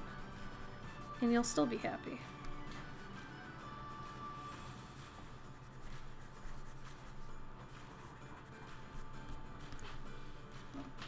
How's my mood doing? Feeling any better since the start of stream? A little bit. I'm still kind of raspy in my voice, I think from my allergies. Still a little tired, but I have gotten a little bit more energetic. So that's nice. Thank you for asking. I appreciate that, Sketch. If money is your goal. Yeah, and I mean, you have to have it as somewhat of a goal when it's your only form of income. So that's part of why this is difficult, because you do have to be okay with asking people for money for your art, because it is feeding you. It's not an extra thing. You don't have another job. This is literally feeding you. So it becomes business then, but mentally you have to be able to also remember this is what I like to do. And kind of keeping that balance is hard for a lot of people. It's not an easy one. You have to get used to the idea that, you know, things I'm making, things that are coming from my head are literally feeding me. And then you eventually train yourself that art blocks don't exist. You know, motivation is something that you make. You know, you can't not work. You have to work. So eventually you are able to train yourself to do art no matter what. And then you also train yourself mentally to know when something is like work art versus personal art. And maybe that's when you actually get your art blocks is during your personal work. because you know, since it's personal, you can afford to kind of have some extra time to think about it, you know? So being able to separate that, and when I had a 9-to-5 job, it was very important to me that I don't let my 9-to-5 burn me out. I wanted to be able to do art when I got home. So what I would do is, if I knew I was particularly tired on a day I had to do my 9-to-5, during my lunch break, I would go do art in my car. I would go at least get my daily done. I found it very important to be doing art every day, so I made sure to do at least a daily when I was in my car. And then if I got home, anything else I did was extra, bonus, like, you know, I was proud of myself for being able to do that. So I became kind of a weekend warrior with the intention to eventually do it as a full-time thing. So you really have to get into that zone and kind of know how to traverse within it, you know. Yeah, and honestly, base price, when you're thinking of how to price your art, at least getting $20 an hour, okay? That pays for, you know, if taxes are coming out of your payment, you know, that covers that. You want to at least be making that, because you have to think that half is taken away for, you know, materials, taxes, what have you. So at least make sure, okay, like if I was pricing this, if it took me 3 hours, $20 an hour, it's at least got to be $60. And then depending on your popularity, how much you're in demand, you know, those sorts of other factors that are a little bit more spiritual, I'll even say. They're not tangible facts, you know. Then you change it accordingly. How long you've been in the game, you know, even how you feel about it. Like sometimes I'll do ATCs that I'll price a little bit lower just because I'm like, yeah, I had fun on this, I guess, but not as much fun as my normal stuff. You know, or if there's a piece I really like, I might price it a little bit higher so that someone who also likes it as much as me gets it, you know, something like that. So sometimes you're going to have attachments to things and you'll price them differently, and that's okay. And sometimes you'll have vice versa, you know. But I feel like your art ends up with the people it's meant to. There have been times I've carried around original art to conventions for years, and you know, I can't get down about that because I just like to think that it hasn't found the person yet. The person needs to come find it. So if I'm taking it to certain conventions and, you know, it hasn't been found yet, it just hasn't found its owner, and that's okay.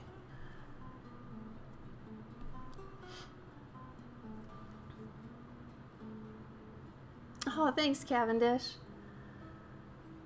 Yeah, I love that popping factor with it. That's part of the fun of doing the highlights, I feel like.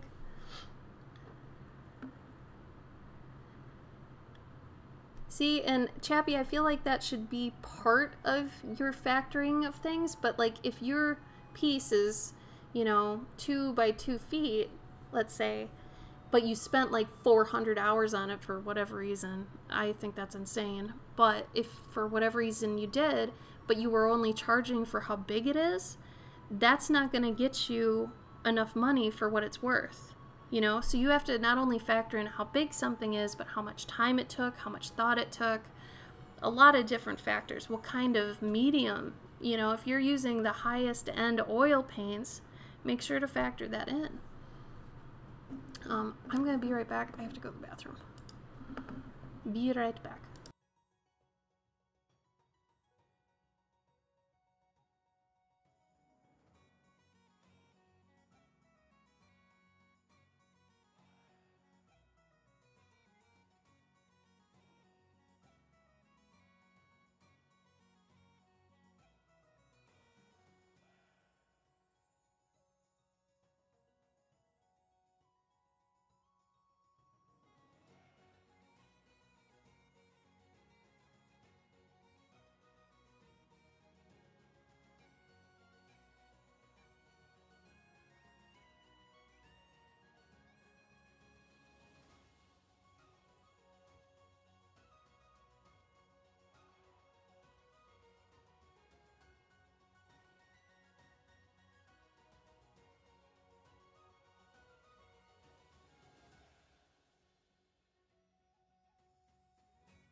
Yeah, you definitely want to be getting charged, or charging at least, you know, to get minimum wage, if not more. Honestly, more. Actually, I don't think I'm gonna ink it. Sometimes I do really like just how soft the pencils are. But yeah, traditional definitely charge more because digital, you know, you can make as many copies of it as you want. The whole idea that, you know, traditional is so one of a kind, because really it is. You know, I mean, you can do scans of it and print it out, but nothing's ever going to be the same when someone's touched it. You know? Like, I've touched this paper. You get this thing. Like, you know, I mean, I'm not Rembrandt or anything, but, you know, having something that someone touched nowadays in a digital world, it feels so much better. You know? Like, I don't honestly even buy prints anymore. I save my money up and I buy originals from the artists I like. And honestly, I don't even buy originals very often. Because it's like, you know, I don't need to be filling my house with more art if I'm making art, you know? Like, I've gotten to a point where I only buy art that really is striking a nerve with me. So, you know, depending on who you are and what you do, that may change too. Oh, night, Ed. Thanks for coming. Thank you.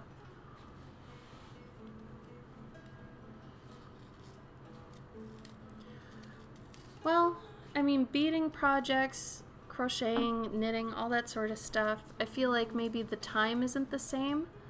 But I mean, you know, if you're using cashmere versus like really cheap yarn, you know, you should take that into account, obviously. So, you know, thinking of all the factors at least with whatever you're using is important.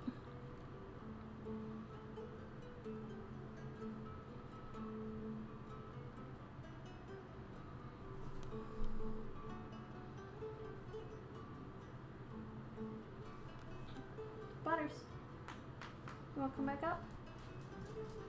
Thanks, dude. Come here. Come here. Come here. Oh, yeah. Can't do beadsy struggle.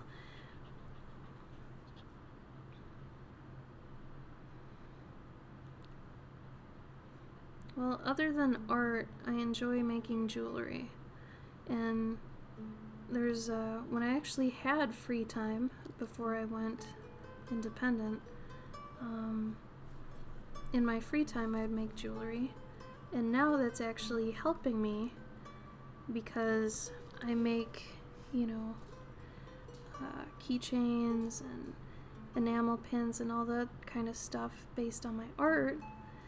So when I, you know, am asked if I want these certain attachments and everything, I'm able to actually do it myself. So now that knowledge is saving me money, which is really nice.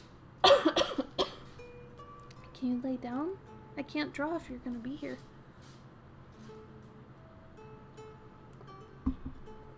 So like, for these guys, this part will be attaching to a keychain, right? A keychain here. And then this part will be attaching to some little magic, like, I'm thinking these stars. I don't know yet if I want them to be brass or if I want them to be kind of glowy stars, but they'll be kind of hanging off of this. And I'm actually even thinking about making parts glow in the dark, so that should be pretty fun. Butters, can you lay down? Good girl. Good girl.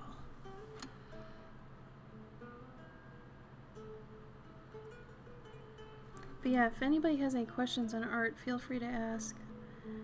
I'm always honest. I'll tell you what I think, what I know. Because, I mean, what good is experience if you're not sharing it, right?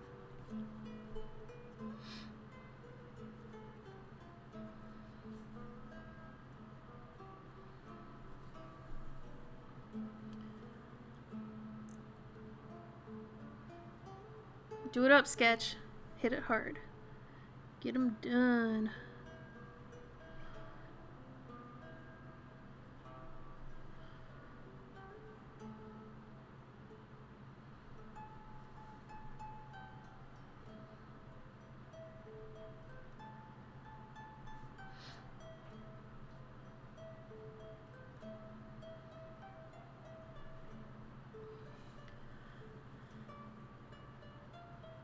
Oh, thanks, Sketch. I definitely will veg. I will work, but I will veg. Thank you. Working while watching movies is actually very nice, so I enjoy myself there. Hope you have a good night too, homie.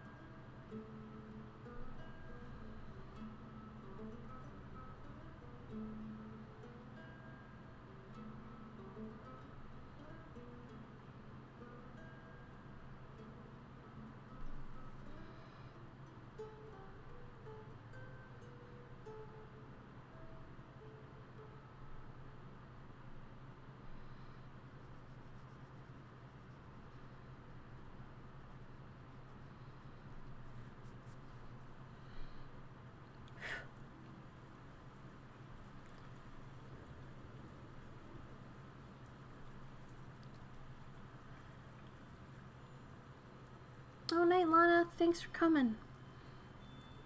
Give your quails little hugs for me, huh? I love them so much. You have a good weekend.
Oh, hi, Blink Tattoo. Thank you for the raid. Thanks for the follows, guys. Welcome.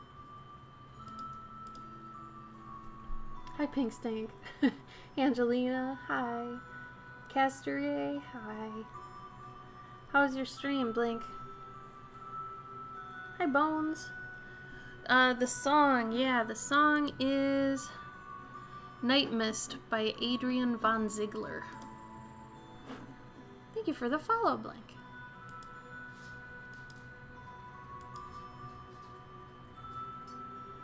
Oh, really? That's what I look like.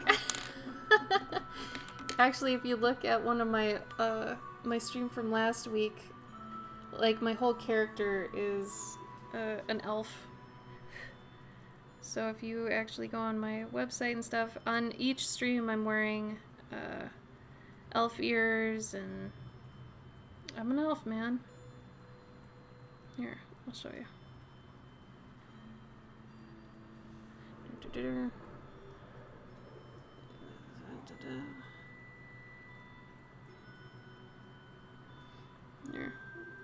When's it gonna come up? There you go. So I did a little chibi of me in the corner, but yeah, this is me. This is how I usually look at conventions. Yeah.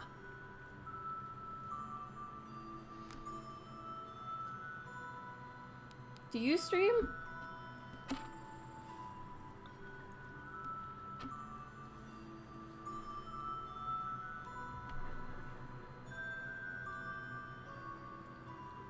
But yeah, Cloverkin is my elf persona, so I'm usually dressed up as that for conventions and whatnot.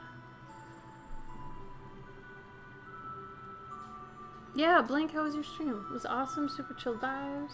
That's what today is for us too, yeah. Usually I'm kind of like a spitfire and ranting about something, but today I'm kind of chill. It was raining out, there's a really nice storm, so I've just been pretty chill today. It's a chill Saturday.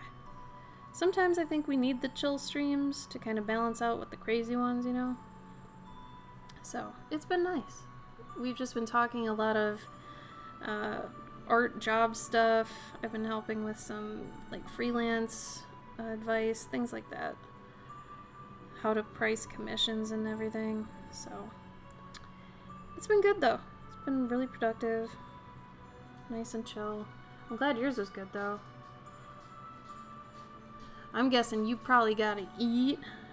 Every time I raid somebody, I'm like, hey, I would love to stay, but man, I have not had food for like 3 or 4 hours. I would like to eat now.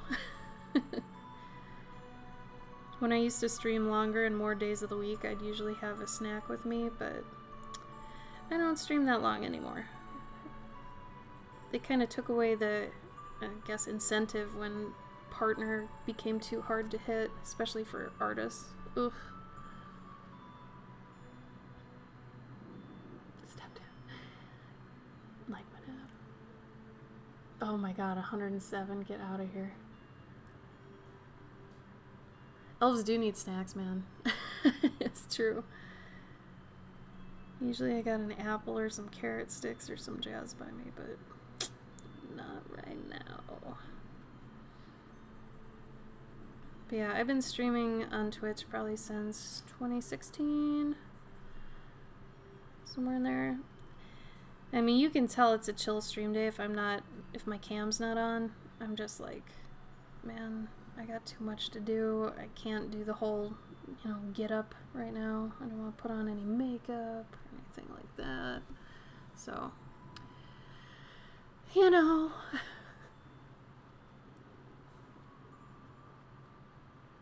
What are tendals and nugs?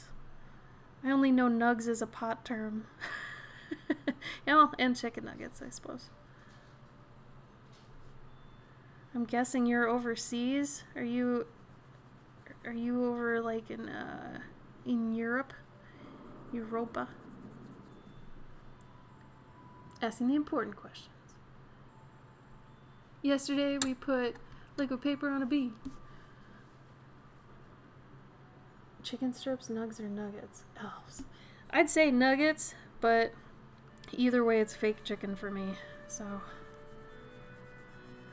But it's tendies? It's tendies or tendals? Because it looked like an L.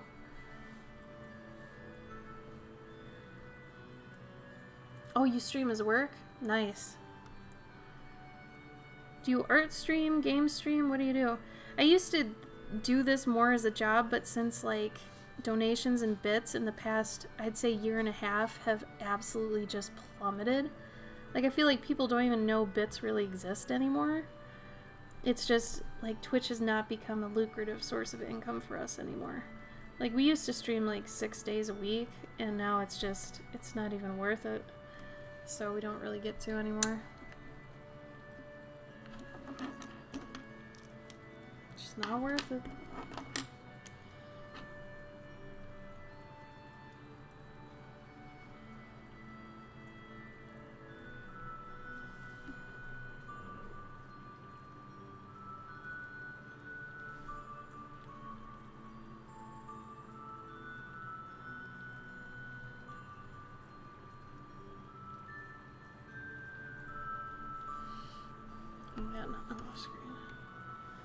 Oh, tattoos? Wait, so you're tattooing someone in real life while you're streaming? Are you serious? I mean, I figured you did tattoos from your name, but as like your stream, that's awesome. Sharkana, thank you for the follow. Do you have to get consent then from the person you're tattooing to be able to stream their tattoo? Is that how that works? How do you do that? Or are you like tattooing on fruit and stuff? I've seen that too. I know some people practice on that. Oh, thanks, Blank. For anybody here who enjoys my work so far, you can find my stuff mainly on Instagram, but I am everywhere else too. But thanks, Blank. That's sweet of you. Oh man. Tattooing live, that's crazy.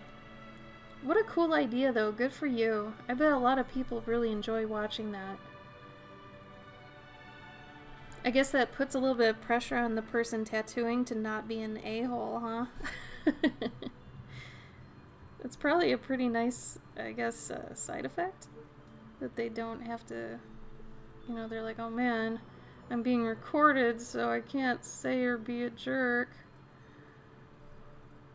That's smart.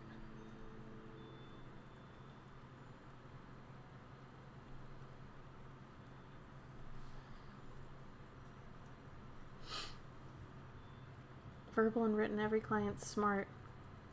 Smart, smart, smart. He's still an a-hole. I had to be nice and chat. Oh no. Aw, thank you. I appreciate that.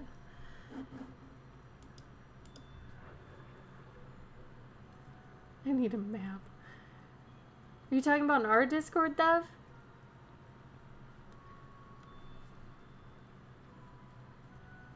Which one are you looking for? I can help. If it's ours. If it's someone else's, I cannot help you.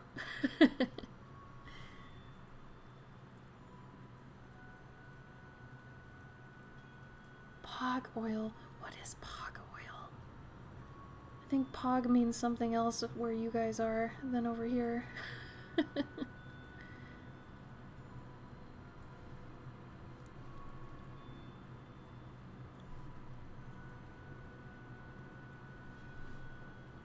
Oh, you're in Ohio? What the fuck? What is pog oil, homie?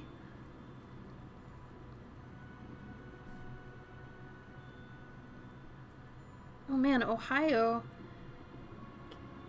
Castorade, do you tattoo too? Aw, thanks for the subs, guys. You don't. I can't even draw paper. I was gonna ask if you knew Sean Price then, but okay. Okay, because he's from Ohio and he's a tattoo artist. I don't know, man. Some people.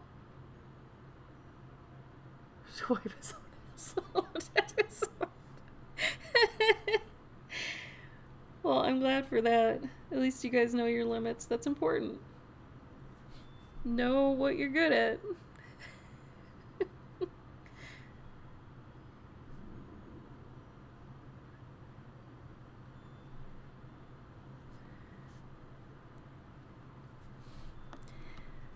Hey man, I watched a whole thing about there are some people that enjoy getting really shitty tattoos. Like it's a thing.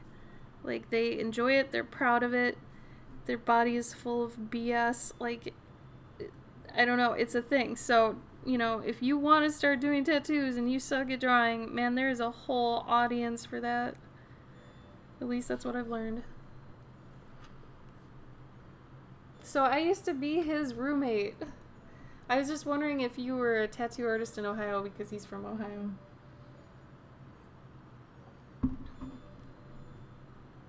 Yeah, it's totally weird. He's one of those ones where he actually opened my eyes to that when I was living with him.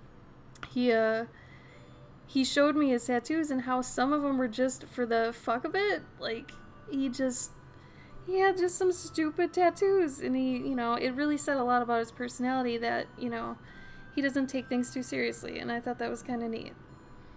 Like, some of the tattoos had great stories, they were just silly, really fun. So, I just didn't know that that was a whole thing. Like, he showed me that, and then later on I saw a documentary about it. And I was like, this is a thing! This is a total thing! Weird.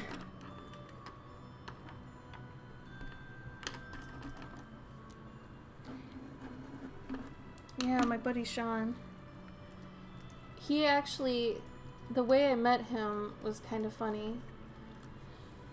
We were at C2E2, and I think I want to say 2016, but it might have been 2017.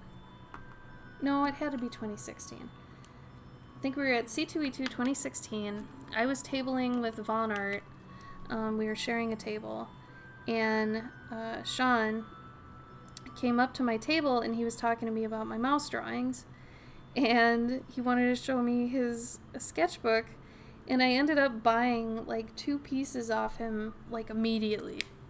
I was like, I'm gonna give you this much money and you're gonna take it. And at the time he was, you know, getting new into illustration because he was a tattoo artist and kind of strictly a tattoo artist. So I totally bought a couple pieces off him right there, like from his sketchbook. And eventually he came to live with us because I was living with Von Art at the time too. And it was just hilarious. I don't know. Just how things happen. You meet people you never knew before, you end up living with them. I don't know. It's crazy. The world's crazy. Sure.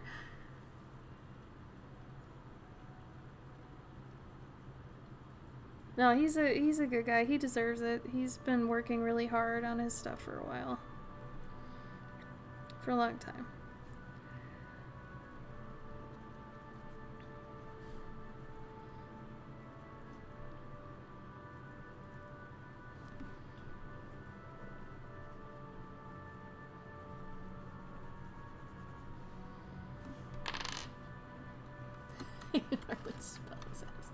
But yeah, he's from Ohio too. So you got an Ohio buddy. He's very proud of it too. On his one of his tattoos on his fingers says Ohio.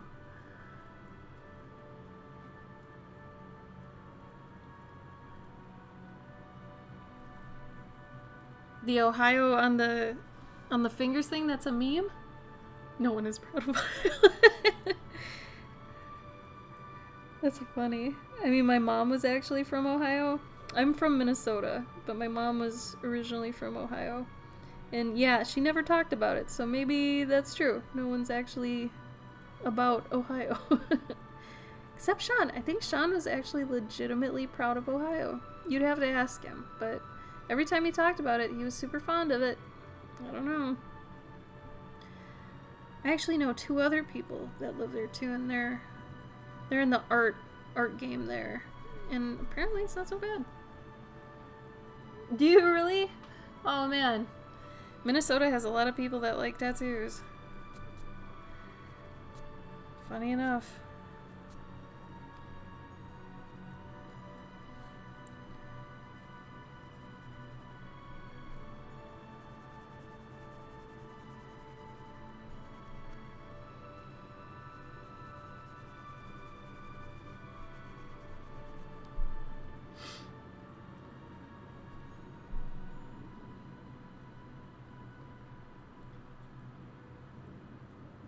Last 5 years, wow. Yeah, it sucks. All of our conventions, we're kind of a convention like group that just does conventions a lot, and all the conventions this year are canceled. So it basically put a lot of us out of work, which sucks. But you know, at least there's online sales and Patreon and shit like that. So it's nice. Chacho, what are you doing? What are you doing? You're making a lot of noise. Oh, Minnesota is like the most beautiful place on earth, but I'm biased. I live in Illinois now, but man, Minnesota will forever have my heart. It's like going to Europe, but it's not. Like, the place is just gorgeous. Here, I gotta sharpen my pencil. Hold on.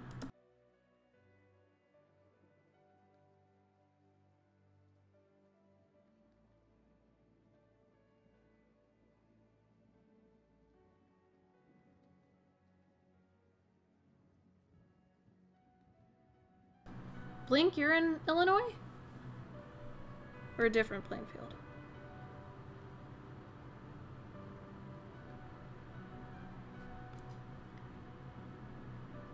Yeah, I mean, you know, Minnesota has a lot of Scandinavian people in it too, so that's part of it. But really the plants and just how many like lakes we had. Oh my god. I miss the lakes every day. Just seeing how many lakes we have all the time was so cool. I just miss that much water. And then you move somewhere that doesn't have that much water and you really miss it. I feel like it does something. The whole place, no matter where you drive, just feels calm. That is so weird, Blink. How weird is it that you'd raid me and we're like minutes away from each other? That's so fucking weird. Like, that is weird.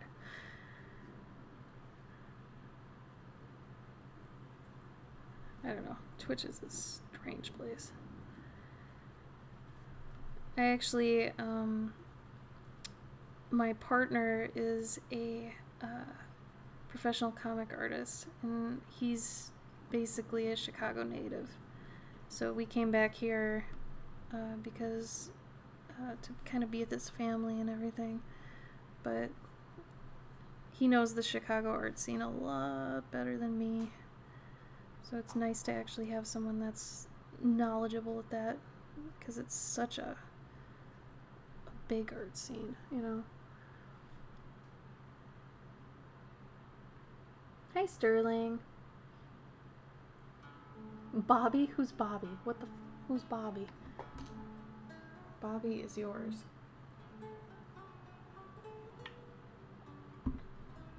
Oh my god, California, I couldn't do it, Pink. Sorry. Nope. I love seasons way too much. I love snow way too much, too. Like, that's the other thing. Living in Minnesota, it's like, you know, we get hot days and stuff. It could get up to 100, but in the winter, it can still get to, like, -60. And, you know, having 8 feet of snow or whatever. But, like, you get used to that and you move somewhere else, and it's like, driving is almost too easy, and I don't know. It seems silly, but Chicago gets some snow, too. Oh, Blink is Bobby. Okay. I am learning. So, Castaway, you and Bobby are a thing. So that means you live here? Or you live in Ohio, but are... I'm putting things together. We're a thing. Okay. Good to know.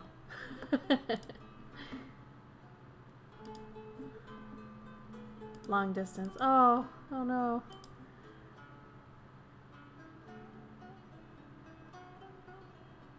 Oh, thanks, Bobby. Yeah, thanks for the raid. That was really nice of you. We covered a lot of ground super quick. It's good to meet you. I'm glad you're here too, I guess. We're in the same state. Crazy. Crazy. The world is small, man. And you troll his chat. I'm married. I feel that. I would say I troll my partner's stream too, but really I'm modding for him. And being more of a accuracy checker. So, my partner is Garsar. And he actually streams tomorrow at 5 p.m. CST. So, if you want to troll him and give him shit, that's when you do it. He does sci-fi, I do fantasy. It's kind of fun. How do you come up with these lovely pieces? Oh, Nutmeg, you're so sweet. Does the idea just pop into your head? Yeah, actually, I got this idea before bed one night. And I had my iPad next to me, so I did a really crude drawing of it just to remember it later. But, yeah, I don't know, I really had a craving to do a more peaceful piece after the ones I had been doing. And, I just thought it'd be cute if a mouse was snuggled up in a scroll.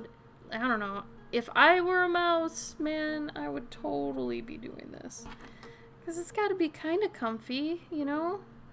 Like, take a second, get a little weird, and put yourself in this, you know, mouse's position. Now, wouldn't that be kind of cozy? Let's be honest. I'm going to shade this a bit more.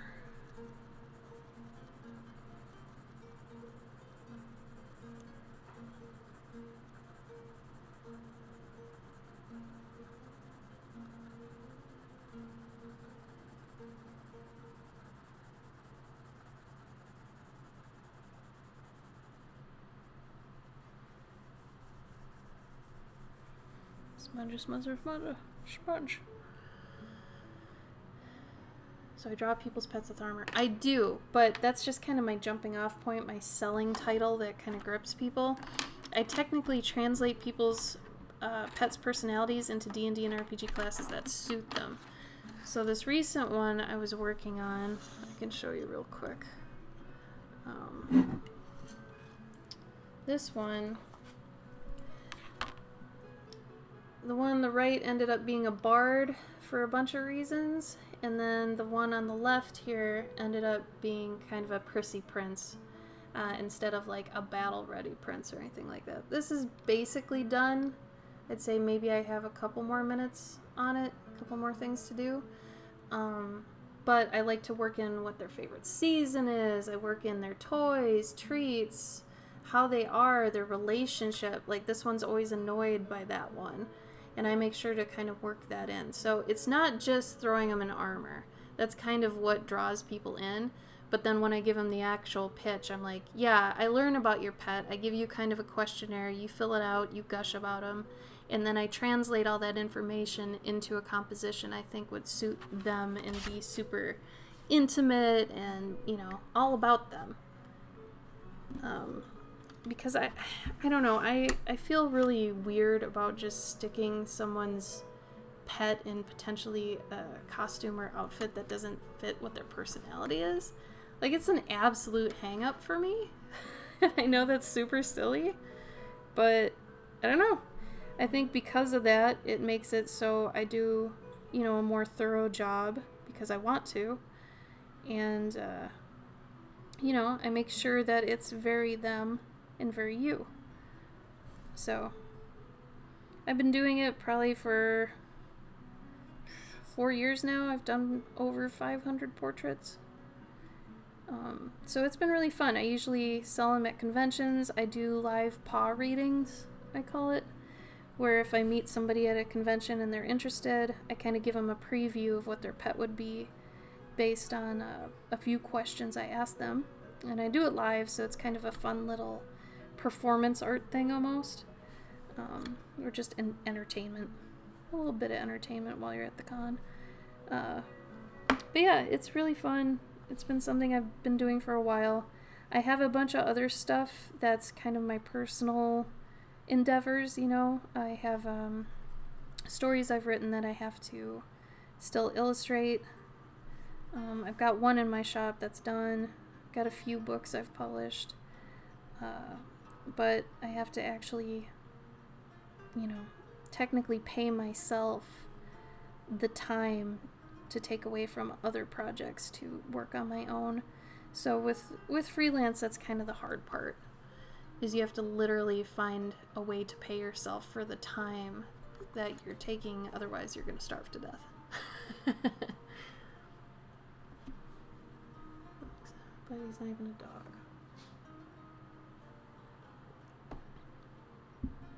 Oh, cute, guys.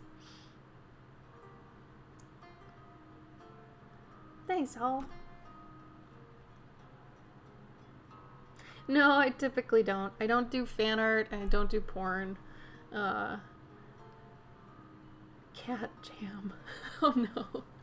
Hi, Cavendish.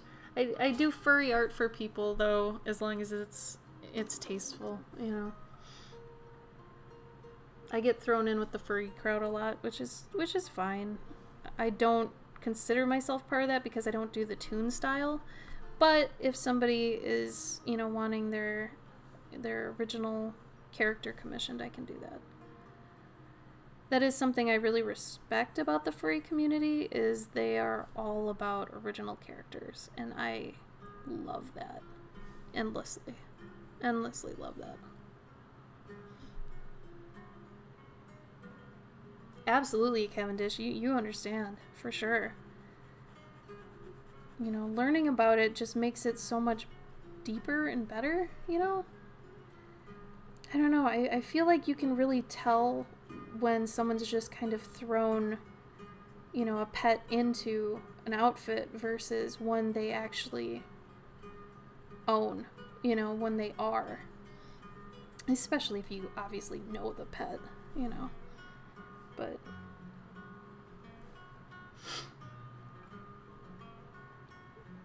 On how people draw things? You mean like styles?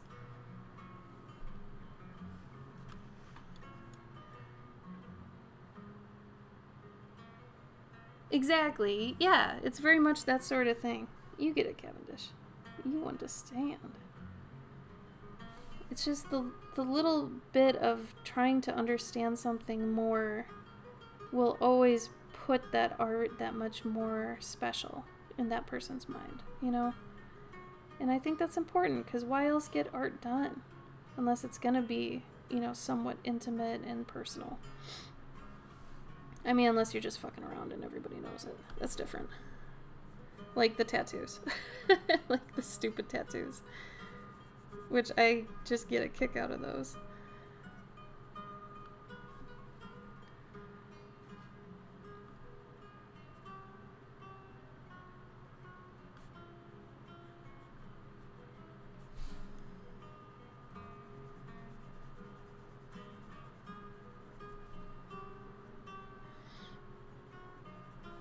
I try to start and finish a piece on Twitch whenever I stream so that you can see the entire process of it. So if anybody's curious about this piece and how it started, you can watch basically the whole thing when I'm done. On a replay. And usually lately I've been doing a lot of watercolor on here. So if you want to watch me paint watercolor, ATCs, you can look at my past videos for that. I also forward all my videos to my YouTube. So if you want to see something I did like 3 years ago, that's on there. You can always go see that. But yeah, nowadays I usually just start at 5 p.m. CST and go for like 2 or 3 hours, and I'm just like, okay, I gotta get back to work. This is typically my relaxing time, so the things I'm doing on it typically aren't work.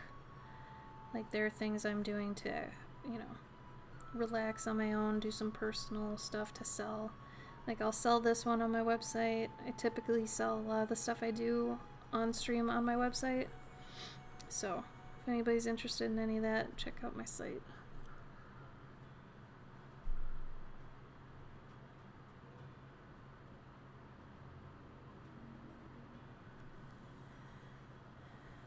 What do you mean, Thev? Process pics? Exactly. Nutmeg, you get it. My YouTube. I mean, you could just Google Cloverkin YouTube. I don't have enough people following me to actually be able to get the youtube.com/Cloverkin, but if you literally just Google Cloverkin YouTube, you'll find it.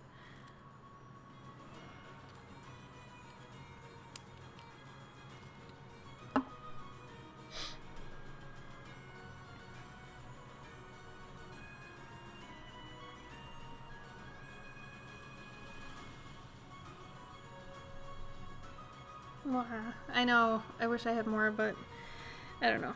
I've thought about putting more time into my YouTube channel, and I want to eventually, but it's a total time sink. Mainly because you can't start making money with it until you've got like 1,000 people following you, like subscribed. But yeah. Aw, thanks, Nutmeg. You're so sweet. I do, Theb. Yeah, I forgot to take it after the flats. I got the... I got the pencils, at least. Thank you for reminding me of that. I'll show that. So yeah, the pencils were here. Here were the pencils. So if you want to go back and watch that... Sorry about the banding. I don't know what that's about, but... Yeah, so I drew the whole thing here, and then I did the flats, and yeah.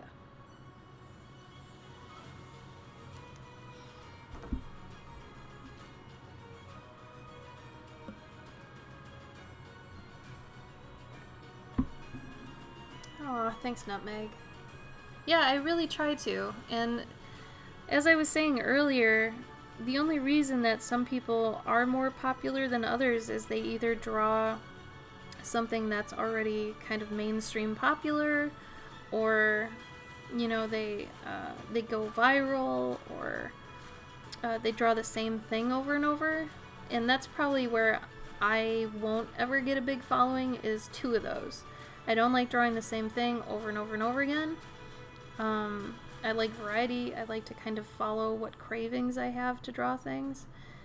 And the other thing is I really don't draw things that are very mainstream. Like, I rarely draw humans. If I do, they're usually chibis, because I just don't care to draw humans. They're pretty boring for me, unless they're like chibi or fun or cartoony. But yeah, usually it's animals. Usually they're mystical. They're doing like spells or, you know, rituals. A few of my favorite pieces that I enjoyed a lot, they were doing rituals. And I have a few stories up on my Instagram that I'll do once in a while, where every day I'll do a different part of a story that I just kind of make up on the fly. And a lot of artists don't do that. So you get kind of a mixed bag when you follow me.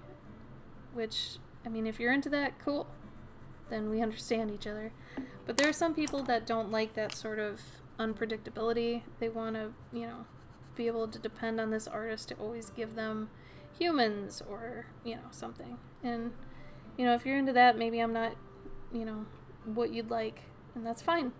Because honestly, you know, there's an artist out there for everybody, and, you know, you should really follow the people that you enjoy their work, because that's going to help eventually, you know.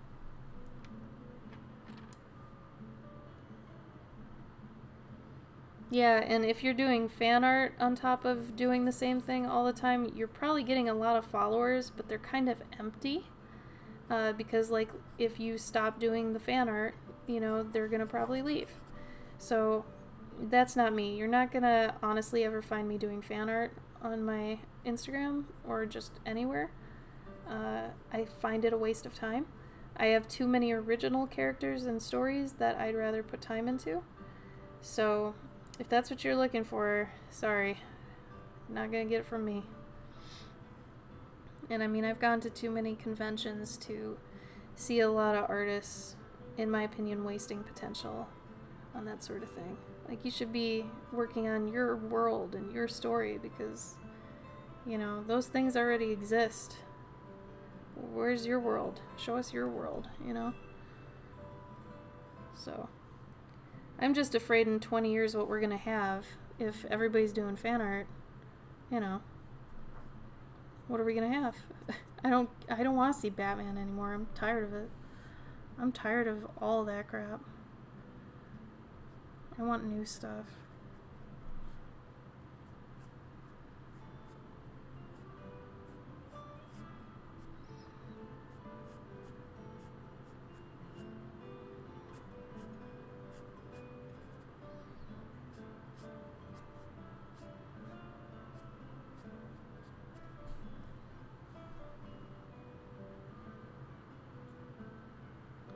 Yeah, follower milestone raffles are just kind of whatever.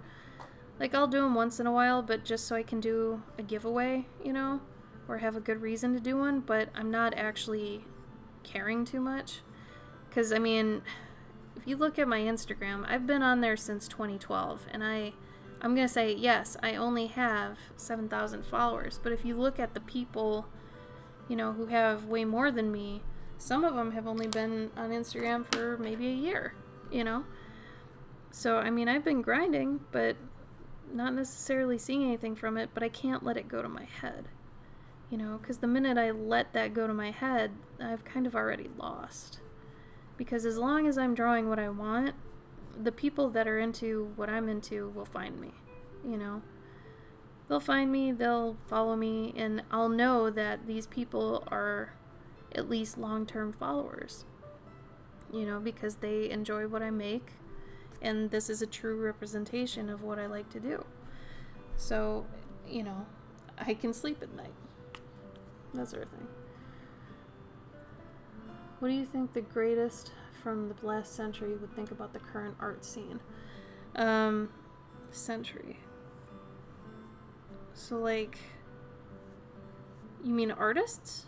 What the greatest artists of our time would think?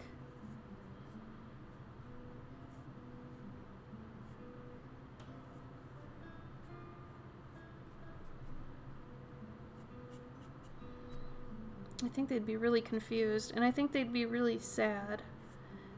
Mainly for the fact that art has become so disposable. And I stopped... So for the first 3 years I was on Instagram, I was posting every day. And I was posting, you know, drawings every day. And I was kind of caught up in the follower thing when I first started. But when I realized that I was doing art and literally throwing it away, that started to bother me.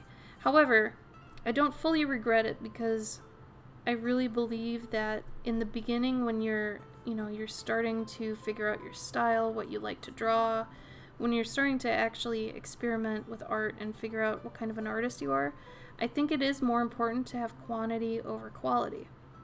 I don't think it's important to spend hours and hours and hours on one piece. I think it's more important to try a bunch of different things and find what is your favorite thing to do. It's more important to figure out what you want to spend hundreds of hours doing, instead of spending hundreds of hours on something that you're not necessarily sure about. So until you know what, you know, is very you in terms of content and medium, I think it's important to go through a lot of drawings. You know, the whole 10,000 hours, 10,000 drawings idea. That once you figure that out, you'll know what you want to spend your time doing. So definitely in the beginning, quantity over quality. Because honestly, putting 20 hours into a painting you're not sure about, that's not a good use of time or energy. But if you spent those 20 hours doing 20 different drawings, don't you think you'd figure out a lot more sooner? The answer is yes. So I think the problem, though, with the, you know, thinking about, would the masters, let's say, of art be happy with where we are? I'm not sure. I don't think so, because I think we, like, artists have decided to think that art is pretty disposable, and you're just putting it out until you hit. You know, you get seen, or your stuff goes viral. I feel like too many people are seeing it as disposable. So, you know, I said I had been posting every day for 3 years, and I was, until I figured out how kind of crappy it felt. Just that, you know, I was throwing these ideas into an abyss, and, you know, for a while it was okay while I was learning. But once I went, what I'm going to consider pro, where you start actually making money off what you do, it's a little bit more important to not just throw things away, you know? So I think the idea that art doesn't mean as much as it used to, and that we're throwing away a lot of things, is a bad thing. I feel like fan art has ruined a lot of things. It's very helpful when you're starting out. I like to think of it like training wheels. But as soon as you have a very good style and you're very skilled, I feel like doing it at that point is very wrong. You're wasting time, you're wasting effort, you're potentially stealing money, you know, from IPs that aren't yours. So, yeah, that feels bad. So I think the masters would kind of be a bit upset with what art means now and how hollow it's kind of become. Something, though, they might like, I think, is that there are so many artists. You know, there's so many of us doing art, when I think back then a lot of people didn't have that luxury. So I think they'd be happy that people aren't as, you know, it's not a stigma like it used to be, and you didn't have to suffer as badly as back then. So I think that's a positive, for sure.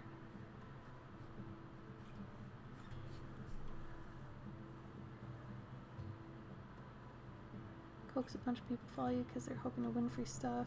Oh yeah, no, I don't think... If anybody follows me to thinking they're going to win free stuff, I don't know where they got that. I maybe do it every 1,000 people. I don't do it for hundreds.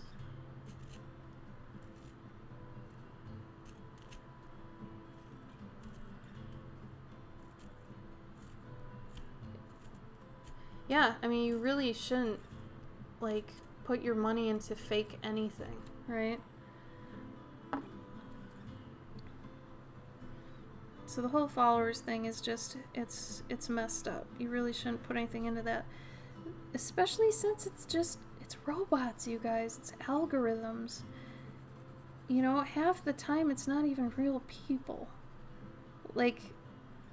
You know, I'm pretty sure I'm shadow banned, and I can't do anything really about that. You know, so because of that, should I just quit Instagram? No. I mean, I've made newer accounts for different aspects of my art, but am I going to delete what I've done? No. I'm just going to keep trucking. I mean, what choice do I have? This is my brand. This is what I've made. This is what I can do with it. But a lot of the time... algorithms and followers and stuff aren't even real. Have you guys found accounts that you're following that you never followed before? And you're like, why am I following this? I didn't follow this ever. That's because that account got hacked and you were following the previous account and they changed the name and now you're following them. Like, there's so much weird crap going on like that in the internet that nothing is really real. So you kind of have to know that and play the game regardless if you need to use it. You know, if you need to use the platform, you have to understand it's messed up. It is very imperfect. And the people who are winning at it are typically cheating or got, like, lucky at some point.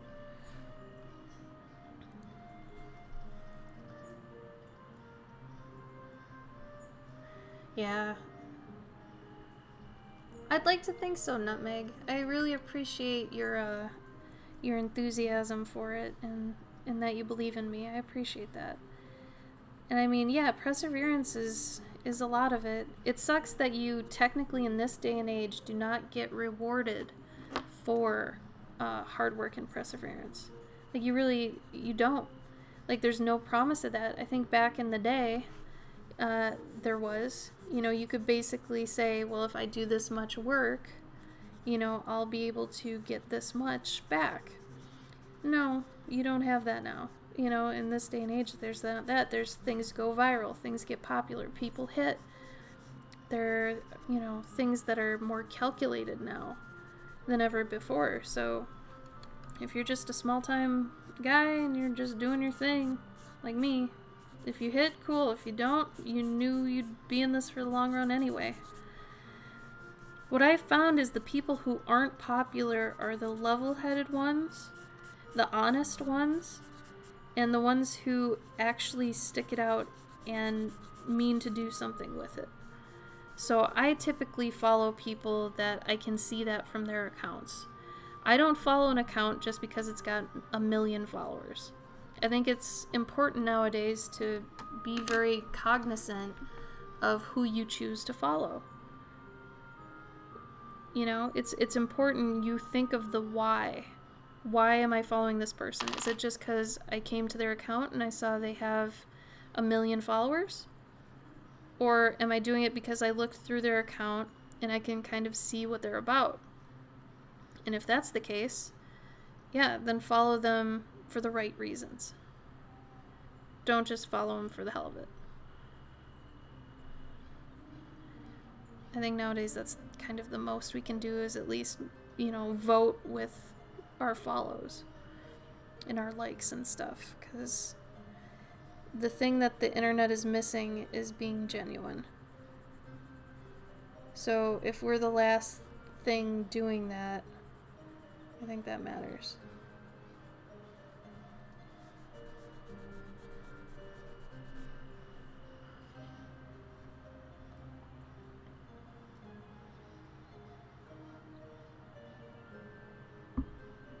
Yeah, and Nutmeg, that's a very common common thing is to think that your stuff's gonna get stolen. Whether you're a writer, artist, what have you, the sad reality is you have to almost assume it's been stolen. Because nothing is truly original anymore. Everything is some sort of version of something else, right? Even things you've thought of. They're a different version of something else. So you have to be okay with the fact, A, it's already been stolen. Let's assume that. Then B, the next thing that should bring you solace is that since you thought of that, you should have tons more ideas. You know, there should just be other ideas you can think of. And that thing that stole from you isn't your brain. They don't have your experiences. So in all, they can't keep thinking of things the way you think of them. So in that way, if, 500 people had the same writing prompt, all of them are going to be different because everybody's had a different experience, right? Like, your childhood experiences are not my childhood experiences. And, so on and so forth. So because of that, my experience is going to be very different from yours. So even given the same prompt, we would write it differently. And because we write it differently, there's probably an audience that would like yours and an audience that would like mine. So there is something for everyone. Similarly to, when your friend had a breakup and you're like, well, there's someone out there for you, there's someone out there for me, like all that stuff. Same with creation. There's an audience out there for that. If you want to paint on naked bodies with ketchup and photograph it, someone out there is going to be like, yo, that's for me. So remember to just tell yourself, no matter what you want to do, no matter what you like to do, someone else will also like it. The whole problem is finding them. That's the whole problem with the internet, is you gotta be able to find your people.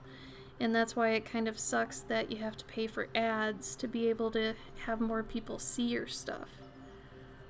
Like, I have to pay for ads. It sucks. But otherwise, my stuff doesn't really get seen. Like, algorithms and whatnot keep my stuff hidden. So what am I to do? I have to actually pay to get more views. It's stupid. But it's necessary.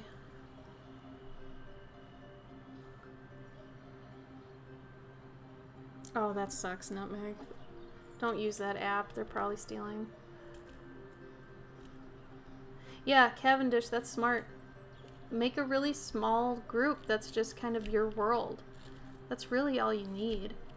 You don't need 50 people looking over your stuff. I would surround yourself instead with a couple people you trust with your content and you trust their feedback.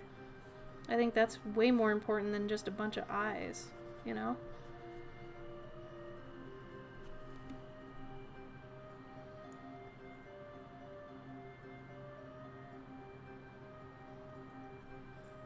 Exactly, Thev. So I actually started unfollowing a lot of artists that I know of that are capable of a lot more, but they just keep repeating the same formula they figured out works to get more money. And to me, that's not what art's about. Art's about experimenting. Art's about, being kind of that wildfire that'll go which way it is blown, and to do whatever you feel compelled to do. But if it's been 10 years and I unfollowed somebody that was doing the same thing for 10 years, and it's like, I know at some point in there you wanted to do something different and you didn't do it. And because of that, I don't want to keep seeing the same thing again and again. It's not inspiring. It's not helping,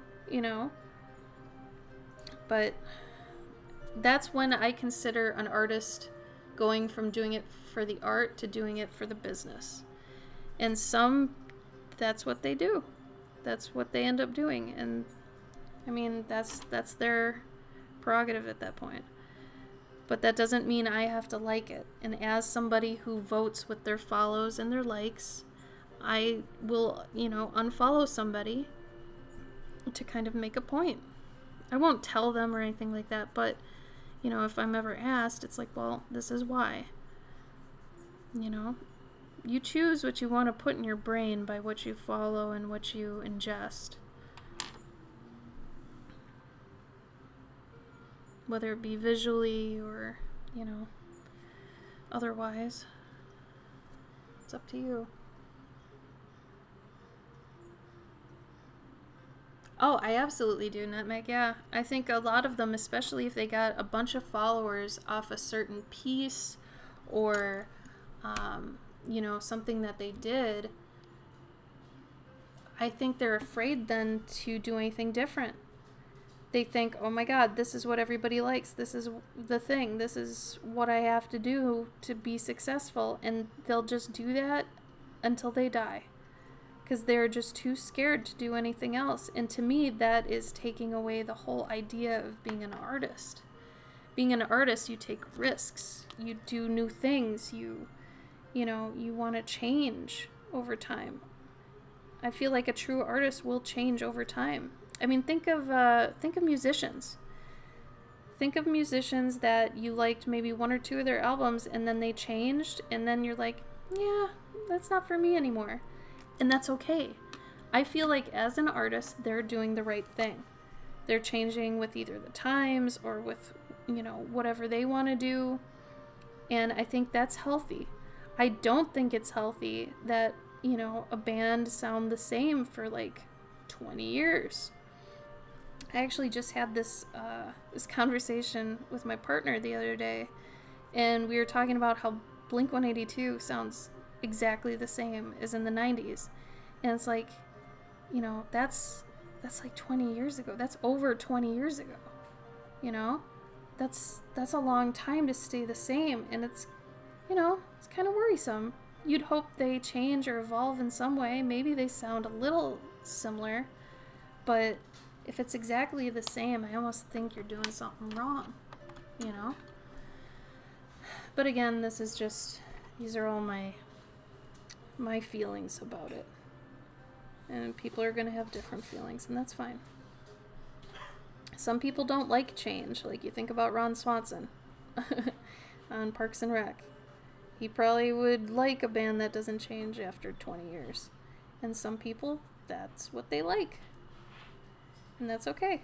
If that's you, cool. You do you.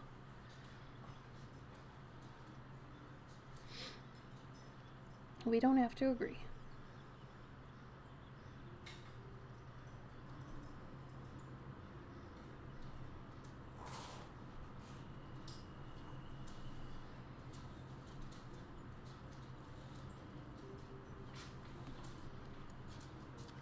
Would they even notice they have so many followers?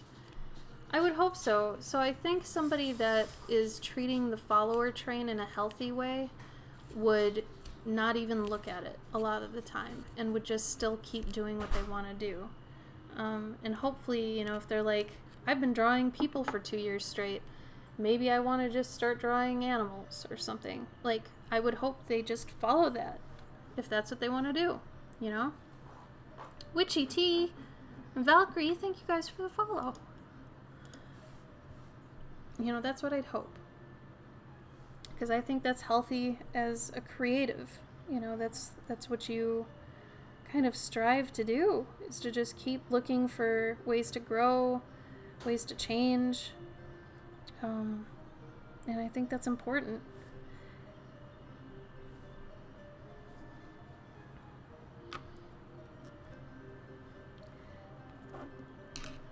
Yeah, I think more often than not, change is better than no change. Like, if I had to talk to whatever is in charge of Destiny, you know, and they're like, would you rather things always stay the same or change? And I'll be honest, I am probably the happiest I've been in my entire life at this moment. But if I had to choose between change and no change, knowing the pain that would come with change, I would still rather always choose change. Because, and this is why, I'm going to get a little deep for a minute, but this is why heaven never appealed to me in terms of religion. I didn't like the idea that something was always the same and I was always happy and all that stuff. I like the idea of having ups and downs and a myriad of emotions and, you know, all that sort of thing. Like, the idea of something staying the same scares me almost more than anything. So I don't think that's healthy, to just have something always the same. I don't think that's not how life is. You know, no matter what you are, if you're a plant, an animal, anything, things are supposed to change. And if they don't, I feel like something's wrong. But like I said, again, these are my opinions. This is my channel. Hi. You come here, you listen to me, you're on my channel. You're gonna get it.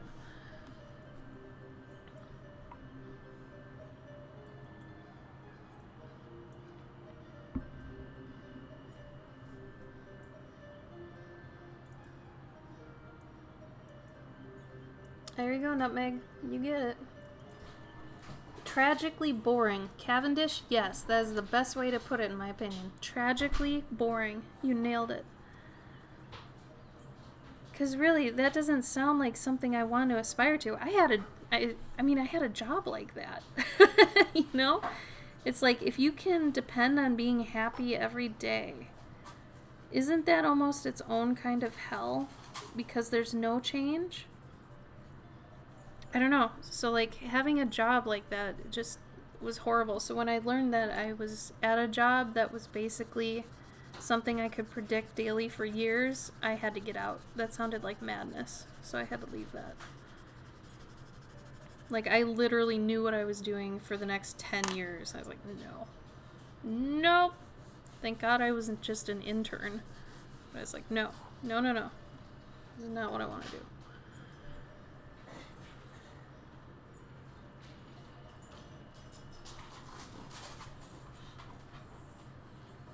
Yeah, that's weird, Nutmeg. That's a good point. Hi, Bruni.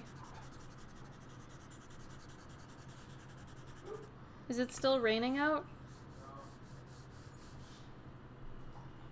Okay, I think we're getting to a good point with this. I think I'm basically done.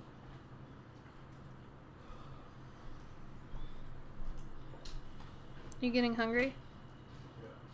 Okay. We're probably gonna leave and get, make some food here soon.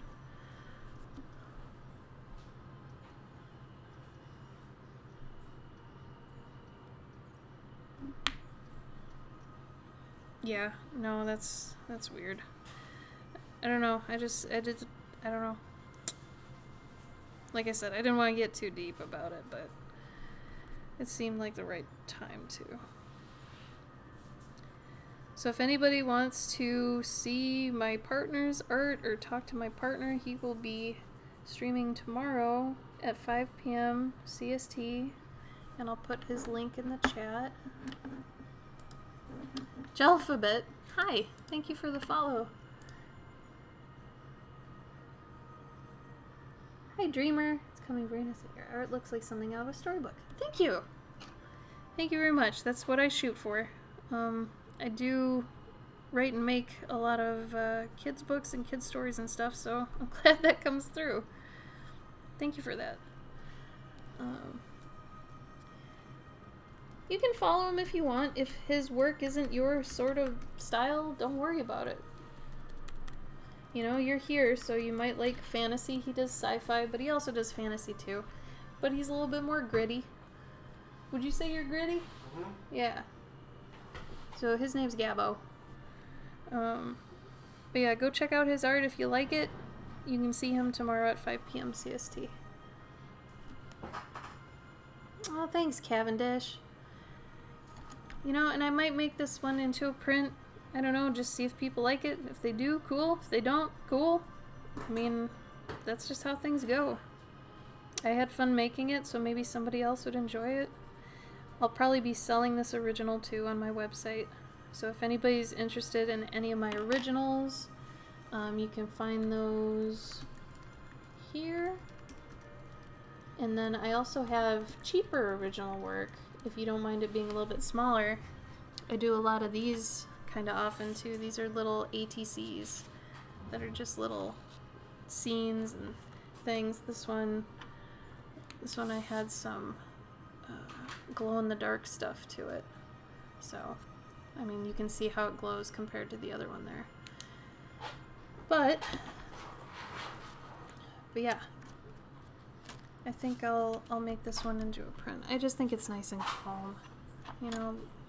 Like even this stuff here, it's a little bit of chaos, but it's also calming, you know. But I am glad to know that you would like this in your room. Thank you for telling me. Nutmeg says, hi, Gabbo. Hello. He says hello. He will see you tomorrow. The raccoon moose. Yes, Nutmeg, I think you were here for that. Anyway, also, quick side note. This thing at the bottom here. So this is kind of like my monthly loot box, I'll call it. It's like a subscription box. And every month I do a different creature that I make up, and I make up lore behind them. I give them kind of a story. You get a whole set of a bunch of different things, sometimes stickers, prints, buttons or magnets every month. So depending on which you like, you get to choose.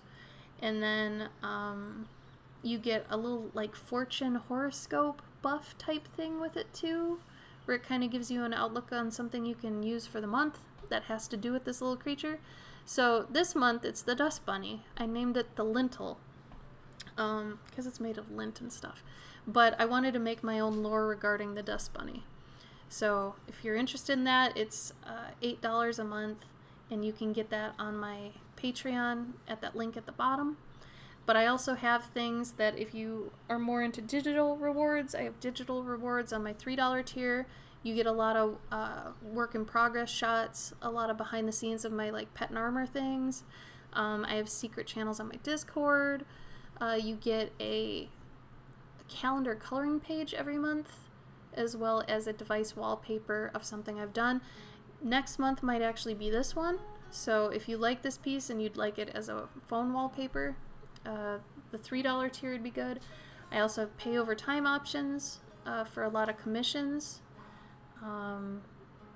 There's just a whole bunch. Just if you're interested at all with supporting me, go check out my Patreon. It's got a lot of goodies. Oh, Megan. Oh, thank you, Megan. I love you too. Also, I will send out your little raccoon guy soon. Did you? Oh, yeah, real quick. Megan, did you get the other card with the scary guys? I want to make sure that followed. Tiny Mighty Meow, thank you for the follow. It's pretty fun. Honestly, the monthly Mythical Guardian is kind of my pride and joy. It's really fun. Oh, good. And it arrived safely, yeah? I hope. I get worried about those ones. It's okay, Moo, I'm done.